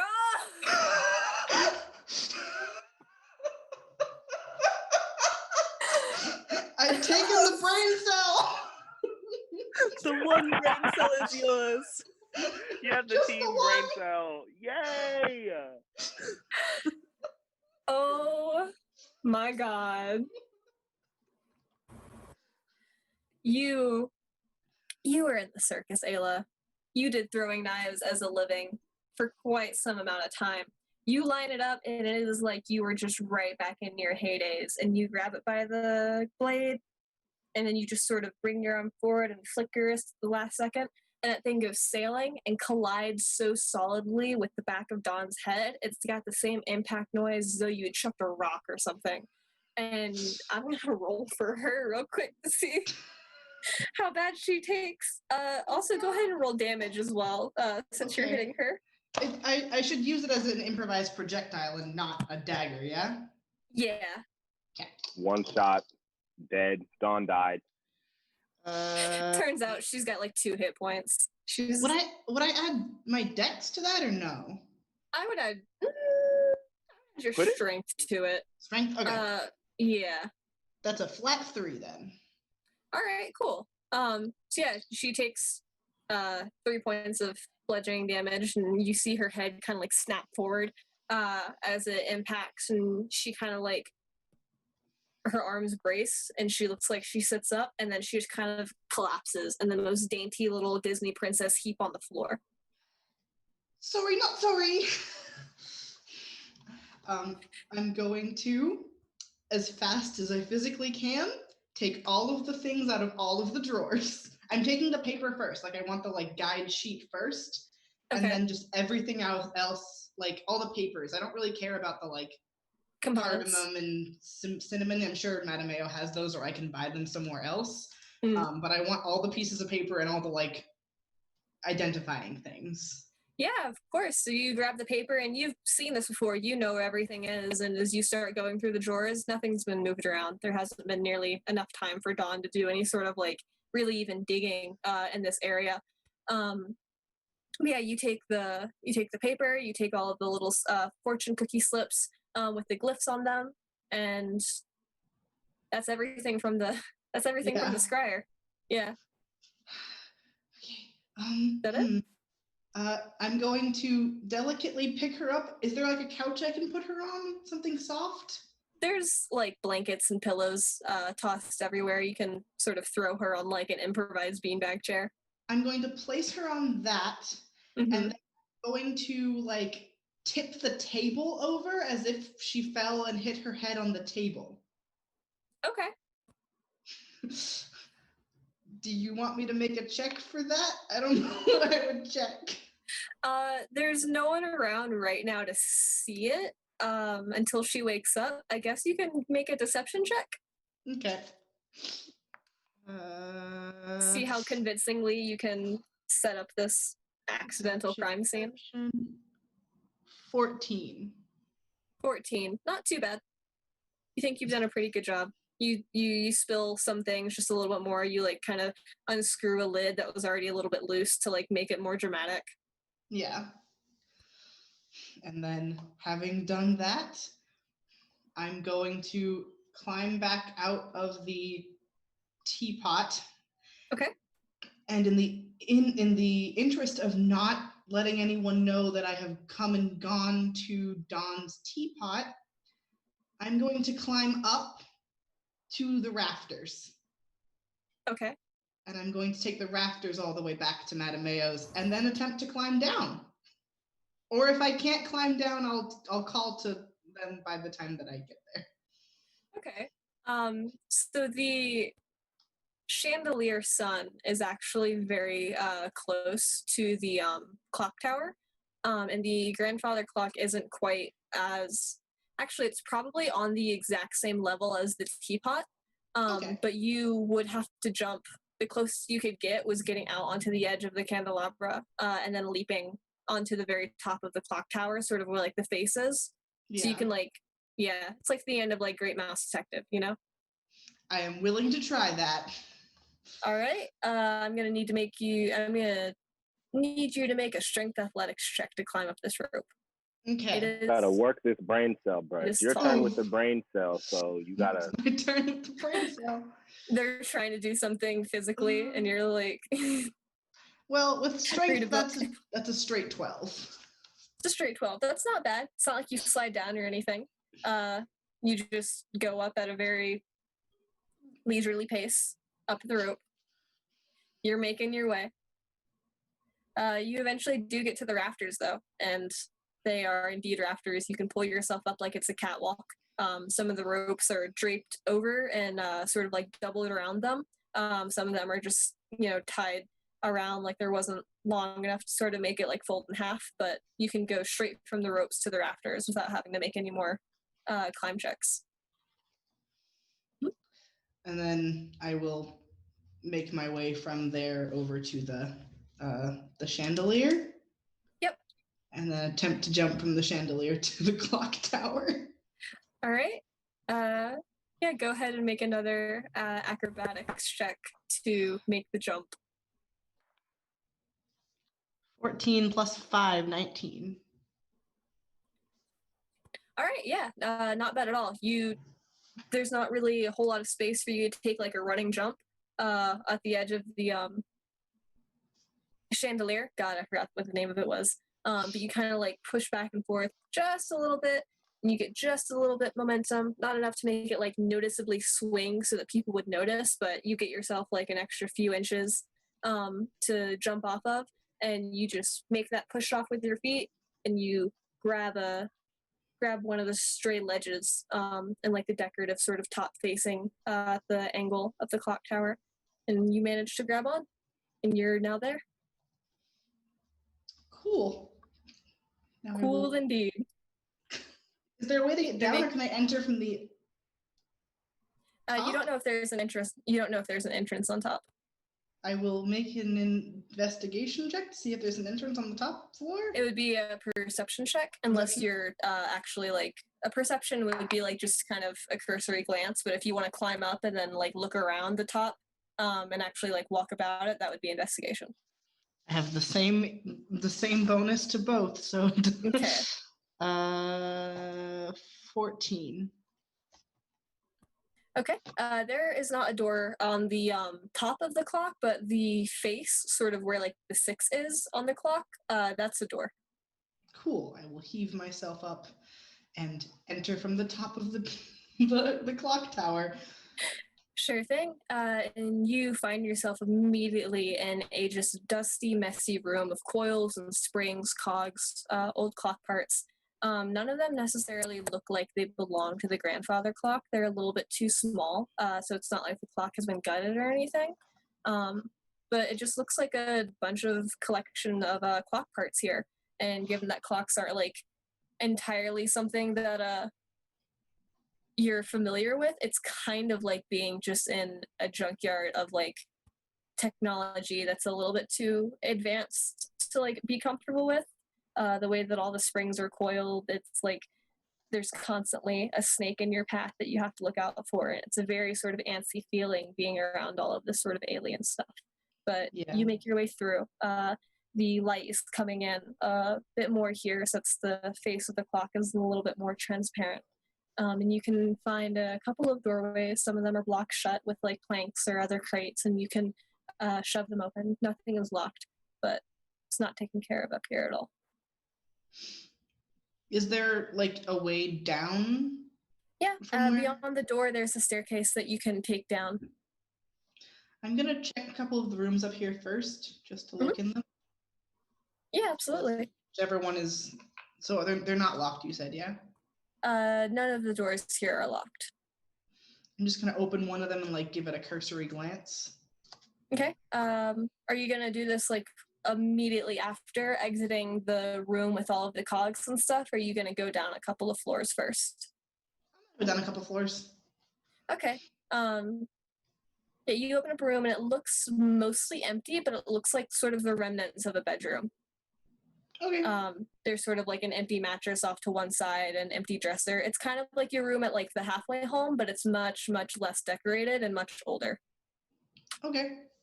We'll keep a note of that and then make it the rest of the way down, because I feel like it's more important for me to go talk to Joelle and, from my presumption, Coram, who is not there, but I think is.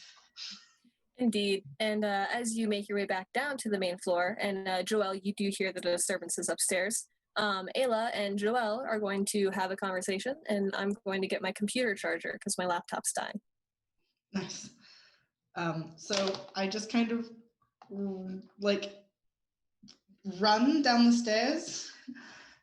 Hello?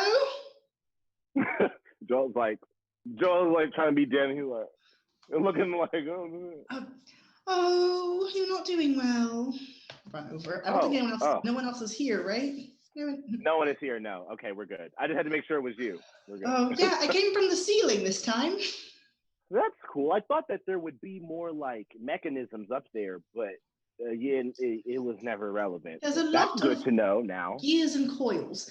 Anyway, I have all the things from the scrying dish, and Dawn's unconscious. Okay. I don't know for how much longer. I have made it look as if she fell over her table and knocked her head on the corner of it, but I don't know for how long that's going to last. Also, she does know I was there, and so when she wakes up, she will tell people that I probably knocked her out. Yeah, but she didn't see me do it. Okay, that's good. Okay. Well, you have the stuff. Yes. Can you just like put all the stuff out? Do you have the dish itself? Oh no, I don't, because I couldn't grab that I don't know if and you could run. have brought it anyway. No, Yeah, I I don't don't think think you would have so. been able to do that. It's made out of stone. It would have been pretty heavy for you to Yeah, lift. It's like a classic yeah. sort Okay. of bird bath shape. Nope. I assume it has to be special water or something, because I feel like it's a special water. Yeah. Corum, I could use it without using a spell, so it probably has to be enchanted beforehand. But I have all the instructions, and these things, the list tells you which piece of paper and which ingredients will show you which memory. So Okay. if we have a scrying dish or something, we can just put the things in and it will work. Okay. Now that we kind of have time, Quorum's not here. I think. Is he okay?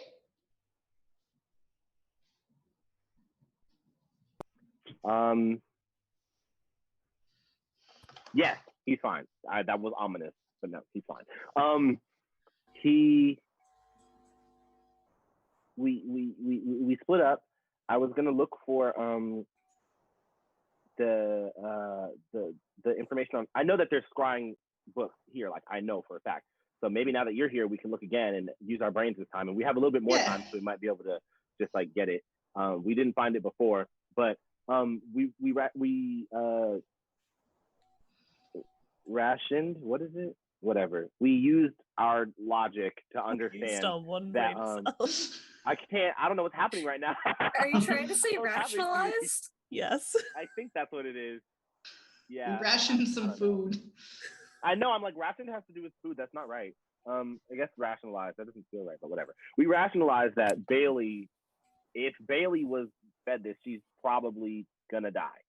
So I gave Corum my healing potions to catch up with Bailey and try to bring her back and keep her alive on the potions. And I'll heal her when she gets back. But you know, we'll do as good as we can.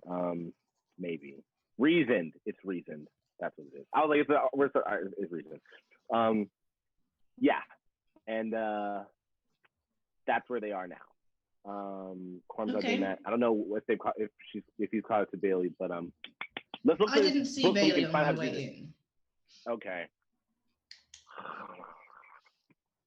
But I was also hurrying, and then I took an unorthodox route home. I was just about to say you were probably doing parkour off of some ropes you didn't even know were there. So. A roof. Yeah, exactly, right? There's something there was no even structures there, of course, right? That's circus folk for you, you know. Yeah, but, I know. But do you want me to try and look for a book on scrying? Let's look for it now. Maybe. How much time if we have like an hour, can we do like nat 20? Because like we just look really, really hard. I have a +4 to investigation. I can try to look for it. You might just be able to find it, yeah.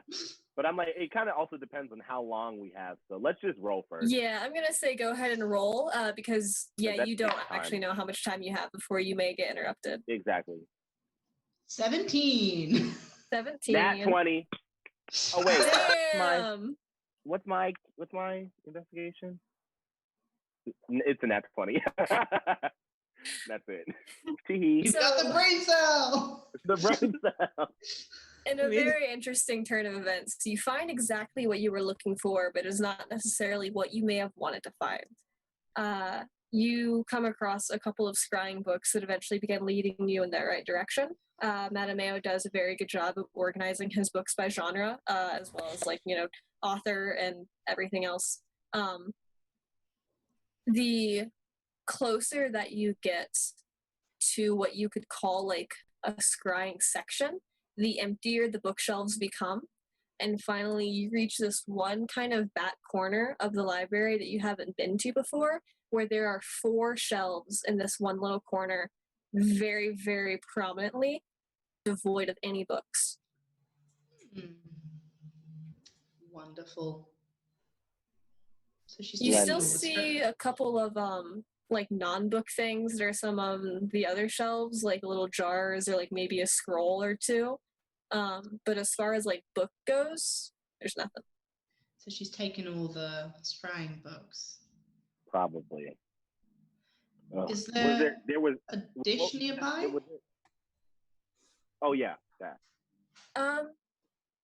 I'll say yeah. On one of the shelves, there's a little sort of smaller, maybe made out of like clay or wood, a little scrying bowl.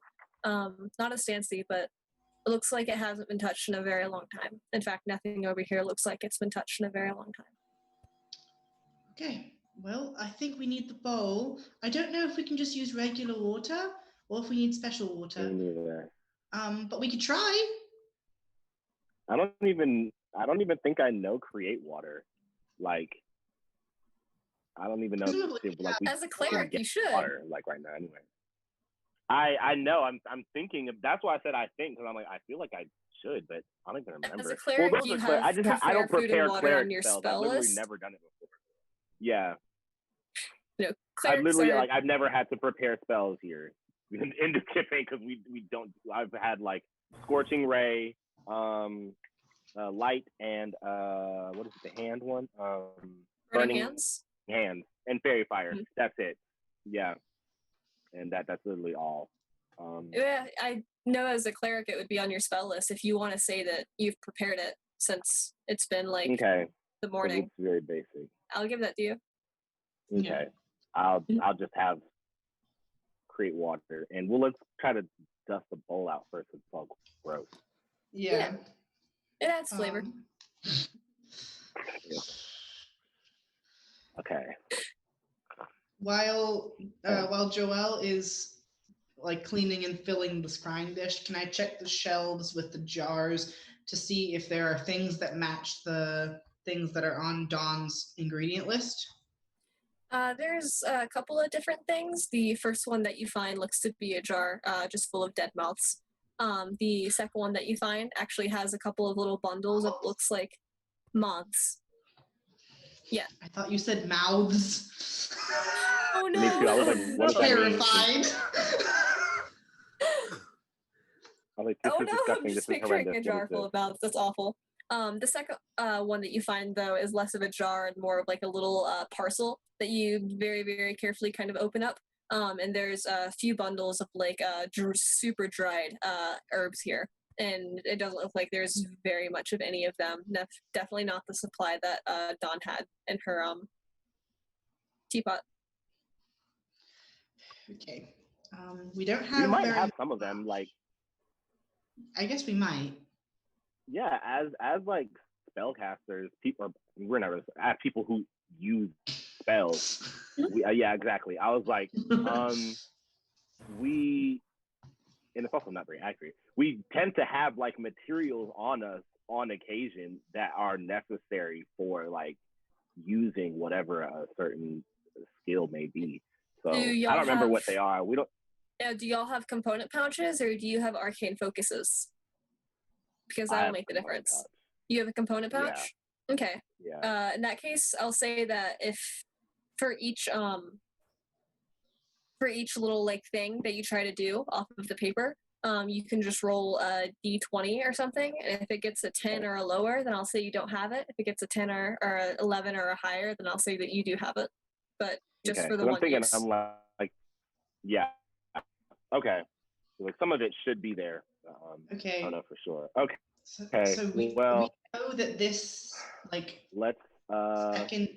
know that this second oldest one is the one of her changing the book. And I think of all the things in this scrying list, that's probably the most important thing on the list. But we also should wait until someone's here for us to show it, because we might only get to do it once. I agree. Can I not to do it, but do that rolling process to like see if I have the ingredients for each one, the components for each one? Mm-hmm. Okay, so how many are there? Are there 4 or 5? There are 15 things on this piece of paper. The top one is target. The next 13 are the dates, and then there's one at the very bottom that is different. Is it new? Like? No. Okay. It was still there. It was just at the very, very bottom of the page. Target is you.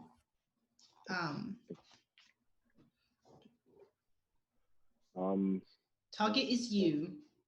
I don't know what the bottom one is. We didn't check. Okay. Wait. Before that, these are the only scrying things that are in this library. This that we have in front of us right now. So, Yes. Can I do investigation or would it be survival? I don't know. See how like old it is based on how it looks to determine how long it's been since this has been used. Like it could be like mad, crazy, dumb old. It'd be like a week ago. The scrying dish that you have, or yeah, the scrying dish. Okay. I would probably say history. If you're gonna try to check like the age of something, or even like insight. Okay. Mm-hmm. Okay, I'll do the insight shelves. because Say that again. Can I do the same for the shelves and see Yeah, like how absolutely. long the books have been missing? Yeah. Insight. I'm proficient. Does that when you're proficient, does that mean you have advantage?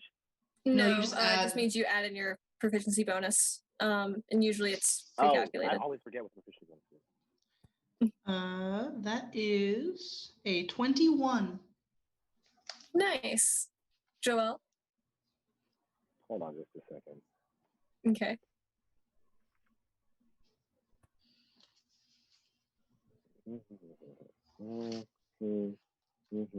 That. And then I got a. Oh, that's 20. It's a dirty 20. Nice. Okay, hell yeah. Both Brain of you. cell. Brain cell. Both of you can identify. Both of you can identify. It's been about half a year. Okay. Oh, that's the same amount of time. Yeah. Yeah, I'm about to say that's right around the same time, right? Okay. Yes. That's like so easy. So annoying that people don't just automatically listen to us. Anyway, I clean the bowl out and then use create water and then I don't know. Maybe I'll just be like fake woke and like burn some incense around it or something. I don't know. I don't know what I'm doing. You know? Maybe You cast burning hands, well. go over it. Do that the chi reading thing. Mm-hmm. Are the components for the mystery one on the bottom, do any of them overlap with the second latest memory of her sabotaging Reed's book? No. Okay. I think we should, one, test to see if it works. And two, I want to know what this last thing is really badly. Yeah. So can we see if we have those first, test it? And yeah, then let me just do that right now. Okay, it's 15 things, so I'll do 15 rolls. 5, 10. Jesus Christ! You want to just do the last one since that's what you're focusing on? No, I can roll them all at the same time. It's fine. No, Ari, I'm asking for me. That's so valid. But it's just over and under 10, right? We can just go check, right? Yeah, you're correct. We can do it. It won't be that bad. Okay. And you can just do it in whichever order, but I'll tell you each number. It's over and under. So you just go. I'm ready to write. Okay. Like, oh dear. Oh my gosh, this is so bad. I did actually no, it's kind of okay. Wow, 7, 1, 20, Fuck 1, me. Wait. 7, 17. Well, the one that we need, you don't have. And this is all 15? Yeah, this is all 15. Okay. 17, and then 4, and then 3, and then 11. Then 17, 20, and then 2, and then 17, and then the last one is 13. 13. Nice. Okay. All right. So yeah, so many you sevens. a lot of sevens and 17s, yeah. So and 2 20s as well. Shame you wasted them there. Yeah, we don't have the things that we need for the one that's most important. Right. So perhaps the memory. we should also find a way to get those. Right. Like but now. In the meantime, would you like to pick one and test to see if it works? Isn't the last one? I don't know what it is. Yeah, memory. Yeah, let's do that one. The last one I will tell y'all. It's not a memory. It's not written in a date. There's words there. We can't read them though, right? Like not the arcane ones, but the one that it's like listed under, or like in the same column that like target and all of the dates are. It says Hellgeist. Hellgeist. Well, maybe we shouldn't do that one. And I'll put that in the chat so that you know how it is spelled. I got it right this time. Nice. Maybe we should wait on the in the possibility that we do this wrong. We could actually destroy the piece of paper by just putting it in water. So maybe we should pick one that's like insignificant. Which one is the one that was of her getting inducted or something? Her memory. That's the not first one of the ones that you have. I don't have either. I don't have that one. Great. I don't know what any of these memories in the middle are. Yeah. I guess we could just pick one. 3, which we really need. I don't want to do that. They could all be incriminating. Oh wait, do we have the things for target? I don't remember the numbers at all. Okay, cool. No, for target and for the 2 memories that you and Coram looked at earlier, you don't have those. Really should have grabbed those on the way here. Really should have. Oof. I mean, there's not much we could have known about that. If it's all right, I'm gonna come back to you all so you can figure out what you're gonna do, and I'm gonna hop on over to Coram real quick. Miranda, Definitely. You've been sitting in silence for a moment. What is our dear Coram up to? I was enjoying watching them use our single brain cell. Okay, so Coram is gonna like go not sprinting to Bailey, but doing that like running but trying to make it look like he's walking thing. He's doing the white person half drug across the road, but like through town. Yeah, all the way through town. Just like do nothing to see here. And try and head straight for the barracks to find Bailey. Sure thing. Yeah, you can make your way to the barracks, you know exactly where it is, and it's just a straight shot down. And it seems to be at its usual activity. You see the guard masters are in that sand pit in the middle, and they seem to be sparring. To the 3 of them, and there's a couple of other guards sort of going around, taking care of the mounts, polishing armor, sharpening weapons. Cool. Can I head for Bailey's quarters? Yep. Cool. Knock on the door and you hear, "Man." Cool. I go in. Bailey. It's you. Are you all right? Yeah, I wasn't expecting one of you 3. Oh, who were you expecting? No one? I don't know. Sorry to trouble you. No, you're fine. What's up? Can I ask you something? Okay. 2 somethings, actually. Okay. Most important, when you saw Dawn earlier, like before the council meeting, did she give you tea? Yeah, she usually does. She's very nice. Did you take sugar in your tea? I always do. Oh, good. Okay. Have you been feeling unwell at all over the last 6 months? I'm fine. How are you, Coram? Okay. I'm devastated by the death of my friend. Yes. One of your friends died. Yes. It all happened very quickly. Joel, he seemed to get the sickness. And look, you 2 have the single brain cell. You can't blame me for this. That sounds awful. I'm sorry that you had to go through that. Yeah. Thank you. It all happened so quickly just after the council meeting. That we didn't really know what to do. You are all not helping me. I'm sorry, we are misbehaving in chat. I'm so sorry. I mean, he might recover. I don't know. Father Ansel tried to come and help. Anyway, I was worried that maybe Dawn's teapot or the sugar had got infected somehow. Because that's where Joel was just before he got sick with Dawn. That's interesting. You've never felt anything weird? No, she's very nice. How are you feeling, Corum?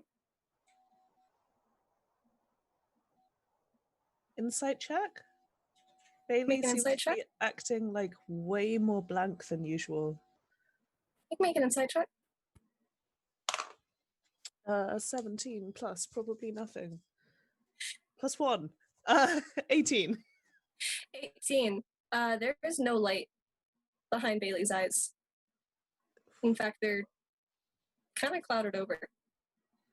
Like she's being controlled? Maybe? You could say that. Okay.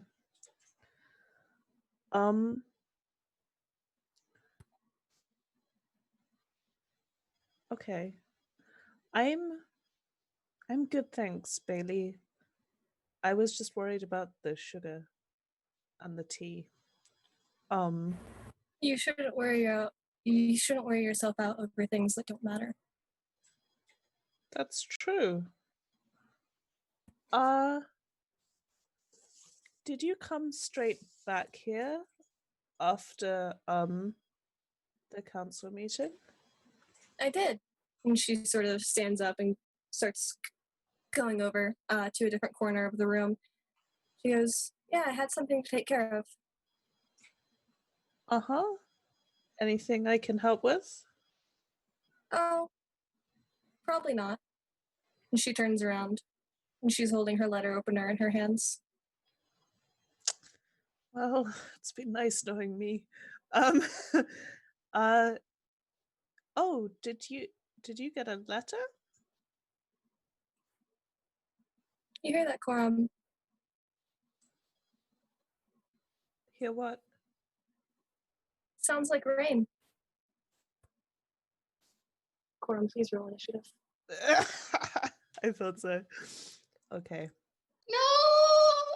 No, but I did good. I know I don't have the brain cell, but I didn't tell her that Joelle is alive. No, Yeah, you did great. good. If, You did if great. she's You did possessed, great. you literally did all we could ask for you to do. Like, the stress. I get a 13. You got a 13? All right, she got a 17. And she is going to... Effing chat. She bursts forward and does a huge overhead arc with the longsword, and it's very interesting because you've seen sword fighters fight before.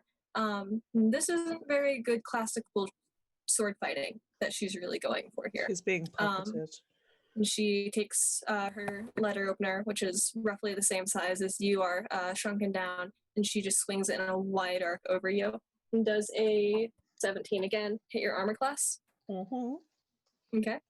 Yes. You take 9 points of slashing damage as she carves into your arm. Wow. Maybe Okay. it's a good thing I gave you those healing potions. Oh, God. Okay.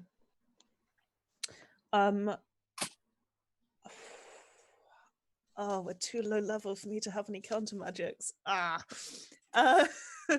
Okay. I will say something like, Bailey, you're not yourself. Snap out of it. And do the same in a message to her to try and like help her resist it, maybe. I don't know. I don't even know if she's alive in there still, but we have to hope. Yeah. I don't want to try and attack her. Like, I don't want to be responsible for Bailey dying. Not that I probably could kill her, but you know. So I'm just gonna try and break her out of it. And can I also down a healing potion as well as that?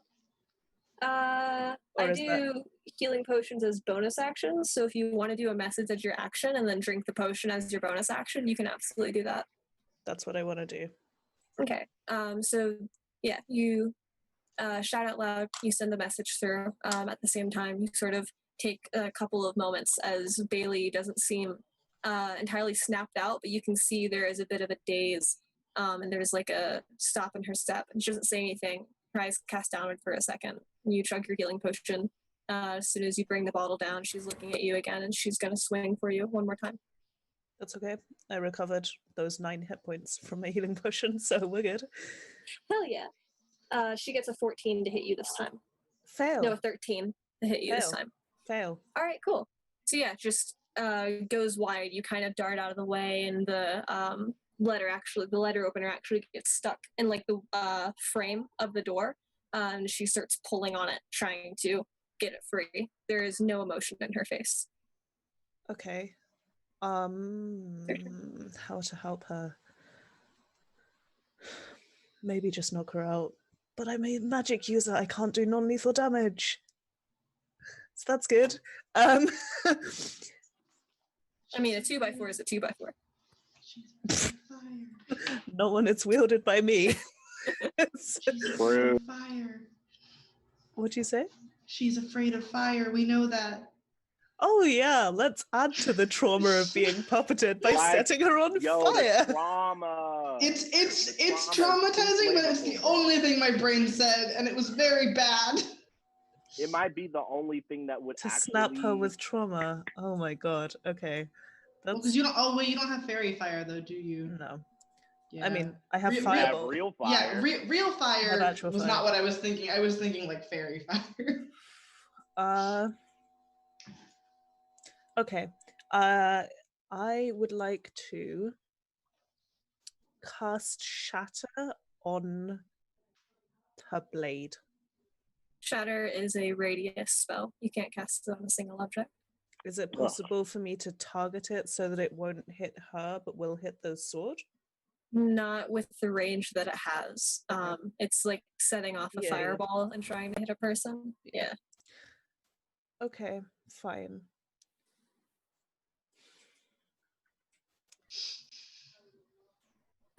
Okay. Is there anything to hand that I can use as like an improvised weapon? There's a couple of like scattered planks around her room. You sure that if you opened up literally any drawer, there'd probably be a blade in it of some kind. Great. You've had a couple of conversations with this woman. She's this kind of person. She is that kind of person. Okay. I will pick up like a plank, something that is clearly not quite a weapon, but like a defensive item. And I'm just gonna try it again. I can take a couple more whacks. So I am again gonna try saying and messaging. Yep, it's both. Bailey, I know you're in there. You have to fight this or we'll hurt each other. I will also remind you the barracks that you are in is made entirely out of playing cards and matchsticks. Okay. So I could have real fun setting a fire here. Let's not do that. Okay. Is that your turn? Yes. Okay. Bailey gets her sword out of the door frame and holds one arm against it to brace herself as she coughs violently and a smatter of blood comes out of her mouth and lands on the floor. No. Okay. She stands up one more time and rights herself and turns around and swings her sword at you. Yeah, sure. All right. I expected it.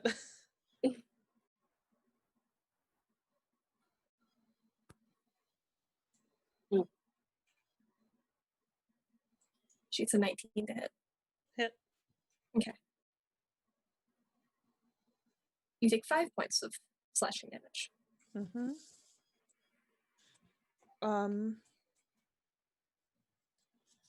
Okay, I'm gonna yell for help. Okay. I will yell as loud as I can. Help. Bailey has the sickness. She's attacking me. Please help. Okay. And I will see if I can touch her to cast Cure Wounds. Okay. And You get can a hand to definitely her. get into like touching distance because you haven't left her melee or anything. Okay. So if you want to put a hand in to get those hit points up, you can absolutely do so. That's what I do. All right, and just let me know how many how much you're healing her for. Yes, hold on. 1d8 plus 3. That is 7 hit points. Okay. Yeah, this arcane light glows in your palm and disappears into her fur, and she straightens up and she takes a couple of steps away from you. You begin yelling for help, and it seems to disorient her even more. But is that your turn? Yes. All right. She charges at you again. Okay. All right. Not good. Not good. Not good. She gets a 12 to hit you. Oh, okay. Oh, I thought you meant not good as in like a crit. No. Goodbye to crit. She rolled like absolute shit. Great. Perfect. Is any help forthcoming? You do very quickly hear footsteps begin to run down the hallway. You recall that the three guard masters were in the sandpit as you were in, and you do hear the 3 corresponding pairs of footsteps. Bailey moves lunging towards you away from the door just as it bursts open, and you see there that Thorn, Dimitri, and Ada are all standing there. Ada immediately goes towards you, grabs you, not like in a mean or aggressive way, but like she has a job to do, grabs you by the back of the shirt, Corum, and begins dragging you away as Dimitri and Thorn rush forward to try to hold Bailey down. I like drop the plank. I'm like hands up. I'm not trying to attack Bailey. Yeah. Ada looks at you once you're out of the way, kind of moving around you to help Bailey as well, wrenching the sword, and she is still struggling and also still trying to attack her guard mates. So any initial confusion is completely dashed by trying to get into action here. Ada turns towards you, Corum, and goes, "You said she was sick. What happened?" I don't know. I got here. She was acting really weird. There's something wrong with her eyes. Do you have anyone here who can... Of course you don't. No one here can do magic. Do you have anything that would bring her back to herself? We have healing potions here, and we have some things that might be able to help. We'll do what we can, but really Ansel's the only healer that we've got. Then we need to either get Bailey to him or him to her, because if I'm right, she won't have long. We can get a cart. We'll get her to the temple in seconds. Tell him I don't think it's the sickness. Tell him I think it was the sugar. Tell him that. He'll understand. Okay. Looks a little confused, but she nods. Your conversation is partially muffled by Bailey literally screaming as Thorn and Dimitri are trying to drag her out the door. No weapons in hand. She's still coughing every now and then, throwing up more blood onto her fur and her mouth and her clothes. How many healing potions did you give me, Joelle? 2. 2. So I used 1. Mm-hmm. Is Bailey, am I able to pour another one down her? Or is she moved? You could. She's both of her arms are being restrained, and Ada sorta is falling behind, tall enough to tower over everyone else here, and she's trying to pet Bailey's fur just comfortingly, and she's like, "It's okay, we've got you, Captain. It's gonna be fine. You're gonna be just fine." Okay. I will like show it to Ada and be like, "This is a healing potion. Can I give it to her?" She nods. She lets you. Okay. Be healed for. Hold on. 2d4 plus 4. Yeah. 5 plus 2, 7. 7. All right, cool. Right, and do you follow as yeah. Bailey's let out? Mm-hmm. Okay, yeah. They call for a cart. A couple of the other lesser guards bring it around, and Ada picks up the 2 ends of it and begins dragging it down the thoroughfare. Bailey in the back, Dimitri and Thorn at her sides. One of the other guards comes along as well and starts to help Ada drag it. Are we going to pass the clock tower on the way to?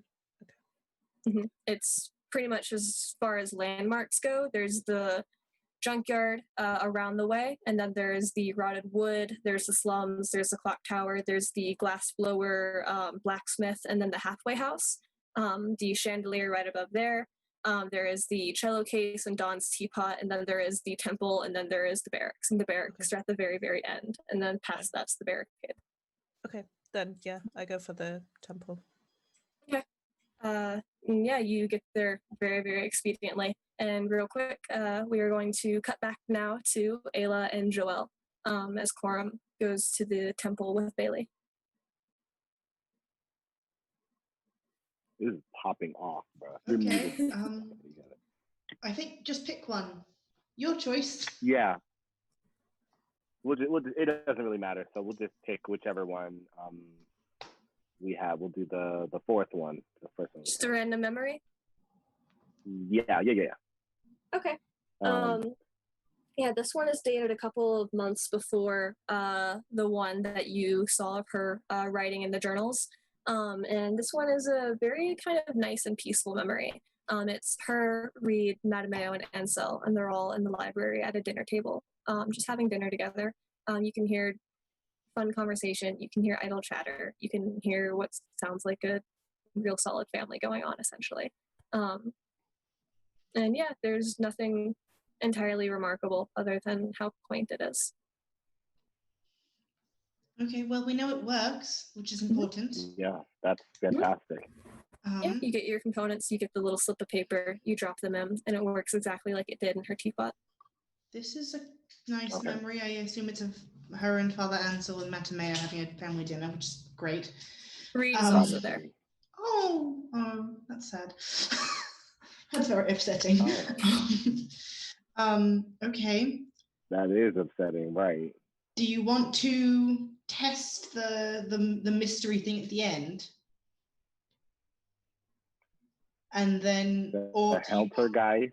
Or do you, the Hellgeist? Poltergeist or from do you want hell? to wait? Do you want to wait until someone gets back for that? Let's. Do you want the things on the list are all like I can't decide. The things on the list are all kind of like mildly common in household, right? Like cinnamon. Yeah. Do you want me to go and buy the things that we need for the incriminating memory? I think that would be best if you get the first ingredients that we don't have. I'll check the ones other than the donut spell. That is not even a bad idea. Wait. What are the wait a minute. What are the ingredients for the first three? Cinnamon, clove, juniper berries. Okay, the cinnamon we might have maybe on a cookie. What kind of cookies did I have? You got like a bunch of different varieties of cookies. I do have a bunch of different. At least one of everything. Yeah. Because the cute half orc was selling them, and you bought all of them from him. Bertrand? Let me look on my Bertram. Let me look because I put it in the message. Okay. It's not a legitimate size. You don't have to look for it in your notes. You have cookies with cinnamon on them. I do. Okay, I'm about to say I would be so blown away if I didn't have cinnamon on some cookies. Yeah. Okay. And so I will remind you, the cinnamon one. The cinnamon corresponds to target. Oh, okay. Mm-hmm. Which still would be incriminating, proving that she's looking through your eyes. Right. So, and since this goes without saying, but since when Ayla said that they have the scrying set, I took the blindfold off because we don't need it. But just to clear that up. So yeah, I imagine if you're reading through stuff, you probably moved it. Right. Yeah. Okay. Well, it's still pretty incriminating, especially since this is all in Dawn's handwriting. There's no way that this could be a setup or anything. So I think we're good. But we do need to prove those other things. So Ayla, I think you're right. It might be a good idea to go get those other ingredients now. I hope that Quorum is okay with Bailey, because the plan was to make sure that if Bailey needed help, that she would come back. Quorum would come back with her, and then I could heal her. But he's not back or anything. So you do have enough cinnamon with these cookies, just to mention that if you wanted to activate the target one multiple times, you could. okay, that's Mhm. good. You should. This, yeah, Bakery Bara half orc boyfriend is literally like Our the lifesaver. best support character, like the most powerful support character I've ever interacted with in my life. 10-minute wonder. And, I love him. And Bertram is actually my husband. But yeah, I can go get the things we need for the other one, and even if I can't find them, we have this, which is good. Yeah, we should be fine. Okay, so you take down a list of those things. On your way out, make sure that try to make sure no one sees you, first of all. But if someone do does, that. you already have depressed makeup on, I see. So you can kind of just do whatever. you can kind of make it work. I still can't leave, and I'm still so like concerned that Quorum is like needs that help over there. But if you see them, just let them know what the deal is. Okay, I will think do we'll that. be fine. If I see them outside, but I don't know that I will. Okay. God. All right, so you're headed outside. While that's Ayla? happening, Yeah, I'm gonna go shopping. Okay. Are you doing the cinnamon thing, Joel? mood. I can. I don't think I might as well. Yeah, to see if it still works. I'll just do it now. Okay. Yeah, you drop in the cinnamon. You drop in a little slip of paper, and even though it is like cinnamon mixed with sugar, it still does slowly turn from just a normal, slightly darker, color of water, kind of becoming a moving silver like mercury does, and then it fades out once more into something that you're kind of expecting, one of the like infinite camera tricks. You're looking into the scribble, which is looking into the scribble, which is looking into the spiral. That's not what you see. Joel, Ayla leaves, heading out into the thoroughfare to look for some of the other ingredients there. Joel, you look into the scrying dish as it ripples into clarity, and you can see what looks like the roof, not the roof, but the ceiling of a shop. And then very quickly but briefly, it is taken over by white fabric. And then as soon as that passes, you can see the roof of the temple, which you had been in previously. And you can see the black fur of Boundmaster Thorn in your peripheral vision. And you can see the tawny fur of Stridemaster Ada as well in your peripheral vision. And also coming up, you can see the familiar face of Quorum walking at a very brisk pace, third out of focus. But he's there, and he seems very nervous, but otherwise okay. And Ayla, this is something that you notice as well as you step out of the clock tower outside of the thick wood that it's built out of.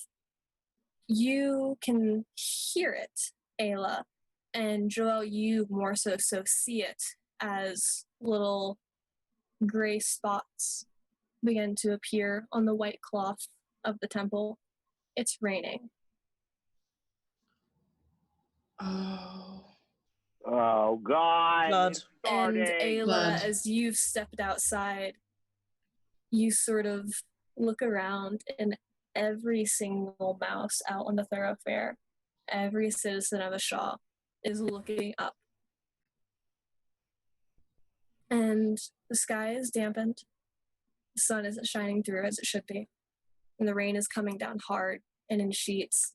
And every now and then there's a little tiny spray of water that you can kind of feel hit against your skin, and everyone around you waits with bated breath, and you recall Dawn mentioning that there had been little bits of information about the portents that were sort of spoon-fed to the general public as they got closer and closer so that they wouldn't be entirely taken by surprise. One of these was the flood, which the citizens of Ashaw reacted to by going up into teams and putting wax on the inside and on the outside of the walls of the barn, especially after Dawn mentioned that she saw this incoming storm.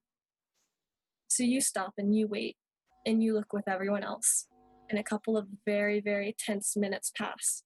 And aside from the slightest little sprays that occasionally fall from the ceiling, you can get closer to the wall, which you see a couple of the mice here are, and you can see the wax seal holding the planks together and now reinforcing them.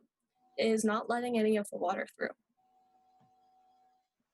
And as this realization kind of takes hold and this relief begins to wash not only over you, but also over pretty much everyone who's gathered around you, and you find yourself blindsided by a little mouse who just latches onto your side and wraps their arms around you in the biggest hug. And you can slowly hear, just throughout the thoroughfare, different parts of Ashaw, there's distant cheering as people are realizing now that this is one step closer to Ashaw not getting destroyed. I will hug back whatever mouse is hugging me. And just a sort of more random, like younger townsfolk who recognized you, who more so knows kind of why you're here.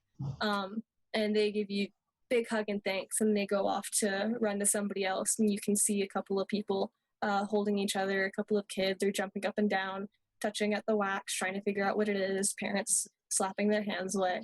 But it's raining, and it's not flooding. That's good.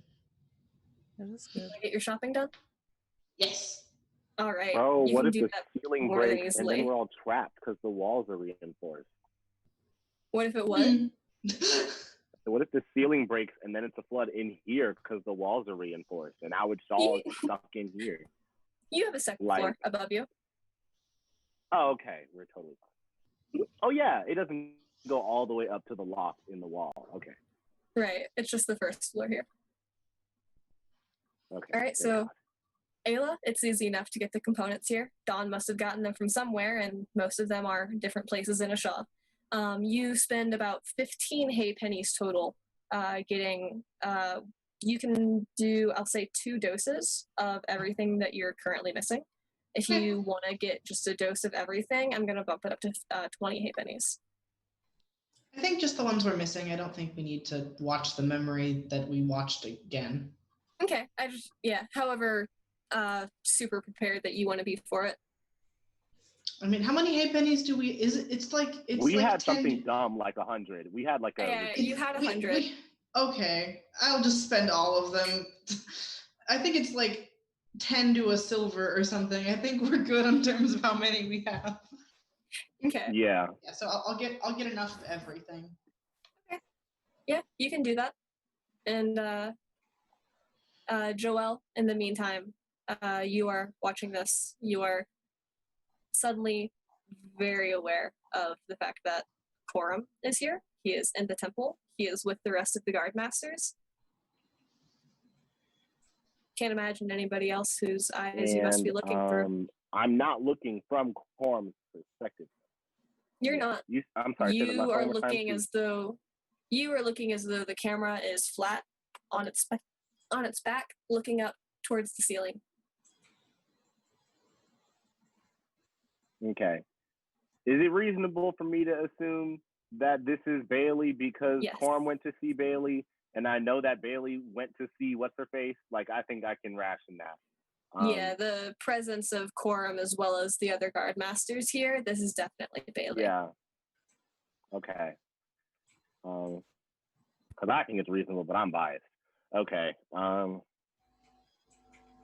crap. That's actually, like, really useful for me right now, though. Kind of annoying that I'm the only one who can't telepathically communicate, but whatever. Oof. You also can't hear anything. It's just visuals. Yeah. but it's good to have it, especially since this is the cinnamon one. I probably have like 5 charges of this. Like I have a lot. Probably a lot. Yeah. Yeah. So I'm gonna take that one out and kind of just start going through the other ones just to try them out, Okay. to see what they are in the meantime. Because I have enough components to do all of these probably like 5 times, right? Like enough to like not really have to be concerned. Yeah. The ones that are in my component pouch. The ones that are in your component pouch, you can do them once.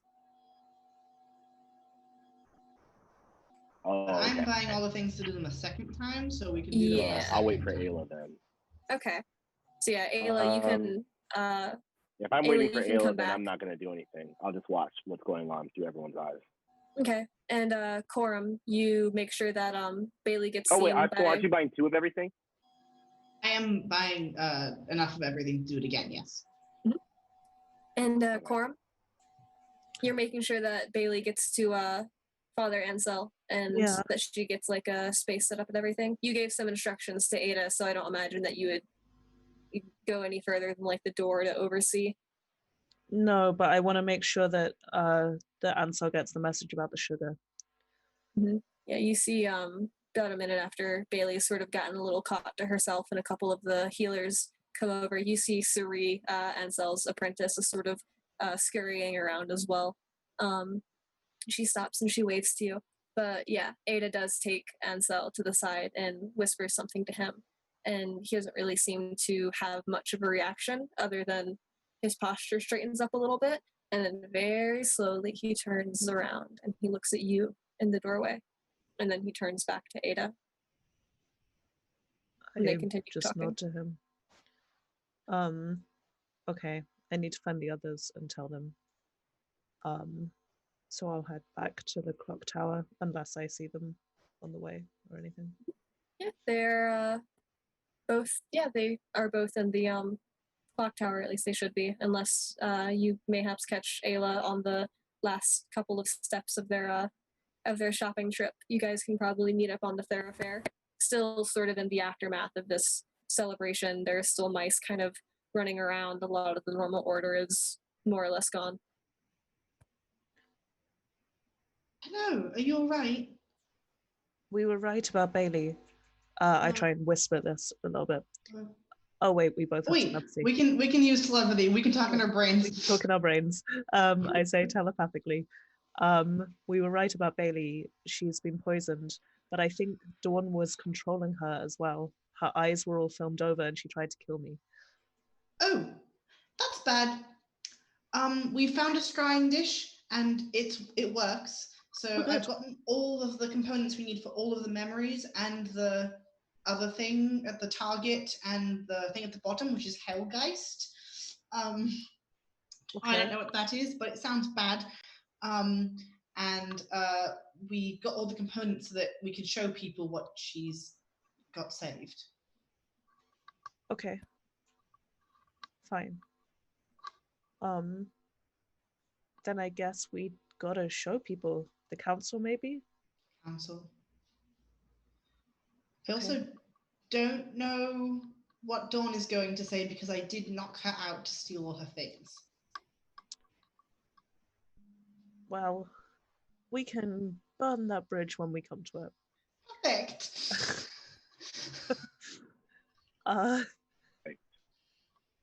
Okay. Let's regroup. Yeah. And see where we go from here.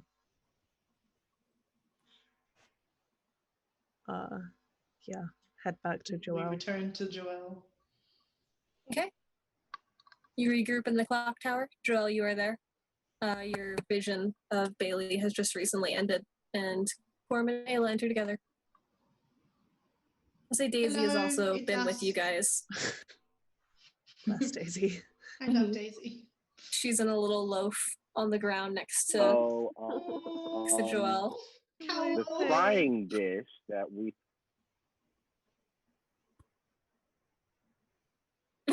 cow loaf. That's my favorite thing when my dog does that. I'm literally like, so I love you. Okay, wait. we y'all come in and we see Daisy. We're like, oh, Daisy, oh, and we like forget everything. Yeah. It's Brain funny. cells gone again. The brain cell passes to Daisy. The scrying instrument that we thought was for me, it's for all of us. I just looked through it and I can see through all of your eyes. Like, obviously, we only saw a portion of this. Like, I just looked through it just now and it went through both of your guys' perspectives. What? I just did the It was You Bailey, only was it saw not? through Ailey's eyes. whatever just now. I think it was you, Ayla. No, it was I Bailey. saw the rat. Oh, they were the raptors from outside from being carted into the. Okay, I thought it was Ayla climbing out of the top of the clock tower, and then it switched over, and I was like, "Holy crap! You got." Never mind. It's only Bailey. Run that back. Okay. Which That makes makes sense. perfect sense because didn't you just say she was possessed or something? Yeah, Yeah. she was being Yeah. controlled. She tried to kill me. They've taken her Well, at to least we can Ansel. keep tabs on her. Yeah, that was literally the best. We can keep tabs on her from here and make sure that she's okay. Mhm. We need to gather the that's good. council and show them these memories. Yeah. Let's get Madameo. He actually Yeah. trusts us and he listened to us. And when But we we do were have to telling be him, careful because he's also one of That's so Don's true. father figures. but well, since we have evidence, we Yeah. can come without accusations. It's not Yeah. going to be like we're doing these things to be malicious. It's just fact. And also, he called us, man. We're not. I'm not trying to do anything, man. I'm trying to help you guys. So, I think we should Actually- show. Yeah. I think we should show you think Masameko maybe the memory where she sabotaged Reed first. Yeah. yeah, first. Definitely. That's a good idea. Okay. You guys have all the ingredients. I know this sounds kind of like whack, but I think I'm gonna go make sure Dawn's okay, so that she also doesn't like sabotage us. You're or try to bring her dead. You're back or dead. something. You're dead, Joelle. I know, but like she's the number one person who would know that I'm not dead. And since we have all of the resources, it kind of doesn't matter if I'm still dead because we win. Like we can. It doesn't matter. Okay. I mean, I also I want to make sure she's not dead. And when they come back, I don't want them to think that we're doing something to hurt her because she's unconscious in that teapot right now by herself. Yeah, sorry. And it is. I mean, hey, that's the casualties. She brought this on herself. But I do want to make sure she's safe and does at least have the opportunity to explain herself because we don't have her perspective here at all. But we do have all the evidence to force her to not lie. So, Yeah. if she's still unconscious, I can maybe tie her up, and I think I can probably carry her. She's not very big. And even if she is conscious, I mean, she kind of lost already, so I'll just like not die to her. I don't think she can like beat me up, and then we can try to come back. But what do y'all think? I mean, if you want to go get her, that I suppose I think it might be less of a fight if we just showed Masameo immediately. But if you want to go get her, Now y'all can still do it. I'll Okay. go at the Okay. same time. Yeah. yeah, that's fine. We have to find Masameo. I don't know where he is, but we have to find him. Yeah, I don't know where he is either. Don't you have the best eyesight? Can you like go on the top and just binocular guess. vision the entire town and just X-ray? I mean, I do building. have I do have probably the best vision, but I don't know that I can like eye zoom. I guess I can climb the clock tower and see if I can see Matameo. I guess you I'll can do try that. Yeah, we need him first. Yeah. You know how to get up to the top of the clock tower now, so you can do that pretty easy. Right. It will go We can up and I will go outside. And we can do whatever. Go ahead and make that perception check. That is a 13. Where are you at, 13. Quan? What do you think we should do? You do not immediately say, see Madameo. He is not on Okay. the He's not currently in the thoroughfare. Okay.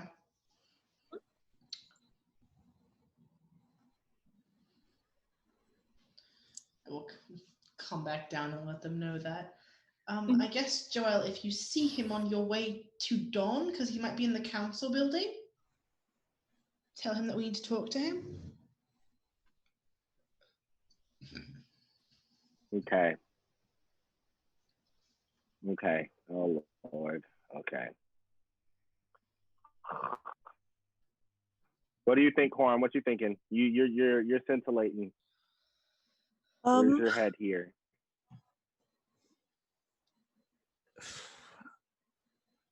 What are our options at the moment? Gathering the council members that might listen to us and showing them the memories. Kidnapping Dawn. Doing both of those things at the same time. Doing both of those things. Or I don't know. Okay. My instinct would be contain Dawn, go and check where she is, because the last thing we want, like, as far as we know, she's basically the most powerful person in this tiny town. Yeah, actually. Like, she does actually have powers as well as the ones she's been faking. So we need to know where she is. Like, if she runs off and decides, fuck it, I'm just going to destroy a Shah, then yes, we're in because trouble. she could be invisible at any point. Yeah. Yeah, So we don't know. She could actually be invisible, right? Like right now. she could be, wait. She's awake. We're too late. She was looking through Bailey's eyes. Right? Well, she might have cast like a different spell. Yeah. Because either way. we have all her scrying Bailey, supplies, so she can't use them. Bailey went to have tea with Dawn before the meeting. True. Before the council meeting. And I went to meet with Dawn right after it, and then nobody was there because I saw Bailey leave, and Bailey was acting weird even when I interacted with Bailey that time, which I should have picked up on, and I have +5 insight, so that on me. But also, I was trying to pretend I was dead. And in that time, nobody went there until Ayla went there. Yeah. And then, so it has to have been, like, we don't know if she's awake or not, but I think she's still asleep. Okay. She might have just added it to it or switched it out, yeah. Either way, we need to go check. We need to know where Dawn is, make sure she can't go invisible, or, like, run away or do anything awful, and we need to summon the council, starting with Matameo. He's our, like, contact person. Yeah. I wish there was a way to put the scrying dish back in my eyes so I could go and you guys could stay here and we could, like, communicate, but didn't know how to do that. The target one was mine and she switched it. We don't know how to do that. And we don't know where Matameo is, right? Maybe we should have two of us go look for it. Okay. No. Okay. Well, do you two want to go check on Dawn and I'll try and find Matameo? Okay, wait. Who are the council members? We have Dawn, Matameo, Father Ansel, Bailey, and the Prince. Selanawe. We haven't even talked to him yet. Nope. Okay, Ansel doesn't like us. Bailey is unconscious. Ansel might be changing his mind as we speak if he's figured Ansel out. might be changing his mind, but now is not the time anyway, at least. And we can check up on that through Bailey. Kinda. So we got Matameo, Selanawe, and Dawn herself. So I'll go make sure Dawn is alive and also can't run around. Actually, maybe, unfortunately, Ayla should do that too, because Ayla's the fastest. That also, and the sneakiest. They did see me enter and then not leave, because I did go to her teapot. And then you'd also have the ability to go look for people during that time. I could also, like, if she's still unconscious, I could act as if she fell while I was there. That's and true. You get probably some have the help. best chance. Yeah. Okay. And she doesn't know what's been stolen. You probably have the best chance of like looking realistic there. Yeah, like I can say that we were having tea and then she slipped and fell. Or like both of you were attacked. That's always Something. But that doesn't mean I will have to backtrack up the clock and over the chandelier and over the rafters. So I need to leave essentially immediately. Okay. Yeah. And then Okay. I can. That's actually probably best. That way I can have like someone watching, like I can watch Dawn because I can say that I think she fell, and then I can maybe ask if Matameo is in the council building still. I can ask him to go see you. Yeah. Okay. Okay. I think that might that's be our what we're gonna best do. bet. So have Ayla sneak back over, and then we'll just have to wait and wait for council members to come up, which we have Selanawe and Matameo, and that's it. Okay. All right. Okay. I will do my best. So who's headed out and where are you heading? I'm going to climb the clock tower, across to the chandelier, up to the rafters, and back the way I came to the teapot, so I don't go through the council again. So it will be as if I had never left the teapot. Okay, sounds good. And is everyone else staying in the clock tower then? I kind of feel like someone could go out on foot, but I think we'll just stay for now. We'll decide later if we're gonna do that. We'll stay in the clock tower. Okay. So, Ayla, you make it to the teapot. The lid is there. Do you go in? Yes. Okay. You open the lid. You climb down. Is No Dawn one's there? here. No one's No here. one's here. Hmm. It looks Lovely. like no one's here. Yeah. Oh. It doesn't feel like no one's here. Okay. Wow. Fairy fire, bro. Fairy fire. I have to be able to see them to And do you fairy take fire, a couple do I of not? steps into the room, Ayla. Oh boy. And Yep. the curtain by the tea trolley is drawn. And so that's the first place that your attention goes. And you take a couple of steps towards it with the intent to draw it behind, knife summoned, what have you. And instead you hear a shifting noise behind you. And you turn around and there's Dawn. Cornflower blue dress, her little hat with its little crystal in the middle of her forehead, a little butterfly wing shawl that she has draped around her shoulders. And she's holding a little cup of tea and she's smiling at you. And she goes, "You know, it's a real shame to hear about your friend Joelle. Felt really bad when I learned the news. Wasn't supposed to kill you that quickly. He was just supposed to get sick. Yeah. But that's okay because you're here now. And I don't like leaving anything unfinished. And I'm sure you know that I'm a perfectionist at this point, so I don't like doing things that I consistently fail at either." And she moves forward and she starts swirling around this little teacup in her hands. And she's staring at it and she doesn't make eye contact with you. But she goes, "This isn't for you. You don't have to worry about that. You're capable enough. I'm not here to fight you."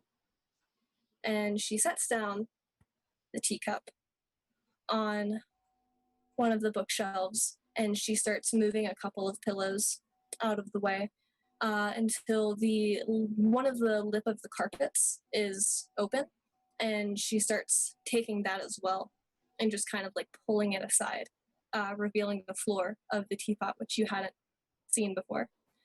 And she goes, "Really is convenient that it rained today. You know, some things you just plan something and there's always the little details that you aren't quite sure if they're going to fall into place where they need to be, but then they do. And doesn't that just make everything so much better?" She set the teacup down, right? She set it on a bookshelf near her so that she could pull the rug. She has placed herself so that she is pulling the rug and you are kind of on the other side of it. Am I in any way frozen? You are not? I'm going to summon a dagger and throw it at the teacup. Okay. Make an attack roll. It's a 16 plus 5 for a 21. 21 hits. You hit the teacup and there is the shattering of porcelain. And for such a tiny little cup and such a little noise, it is thunderous in your ears, Ayla. And all of the liquid in the tea spills onto the shelf, the bookshelf, and onto the floor. And she whips her head over and she looks at it and she looks at you. You fucking spellcasters, all the goddamn time ruining my plans. And she rips the carpet away. The floor of the teapot, Ayla, you recognize. You recognize the same sigil that you saw on the grass outside with Bailey.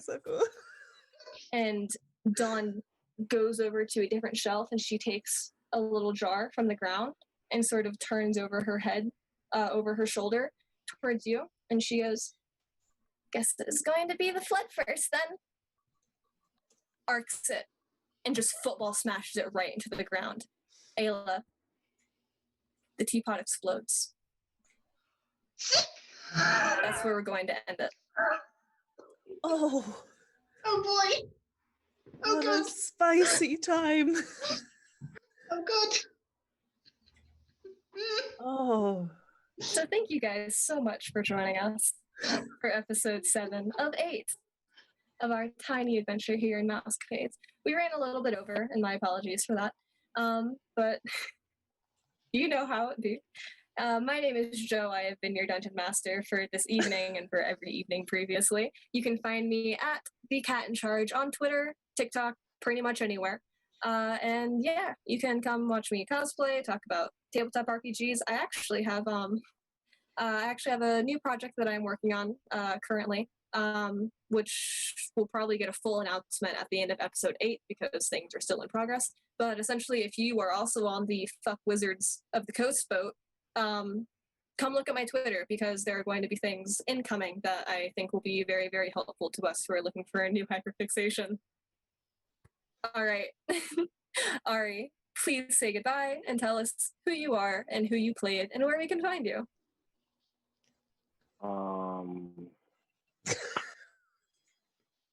So shook. My name is Ari. I'm super cool. You can catch me on Twitter at @thefrog_prince. You can catch me on TikTok at @thefrogprince, just one word.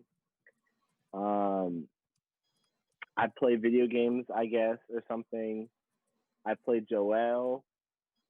And yeah, you know, Miranda. It's all you. Hey, I'm Miranda. I've been playing Quorum. You can find me on Twitter and pretty much everywhere else at @m1. And I'm real shook. Well done, Joe. Rue. I'm Rue, and I play Ayla. You played Ayla. I played Ayla. Yeah, I think they're dead now. So next session, you'll just see me sitting here and nodding along. And you can find me on Twitter as @IlanaKnight13, and that's also on Twitch. And then everywhere else, I'm just Ilana Knight with no 13 at the end.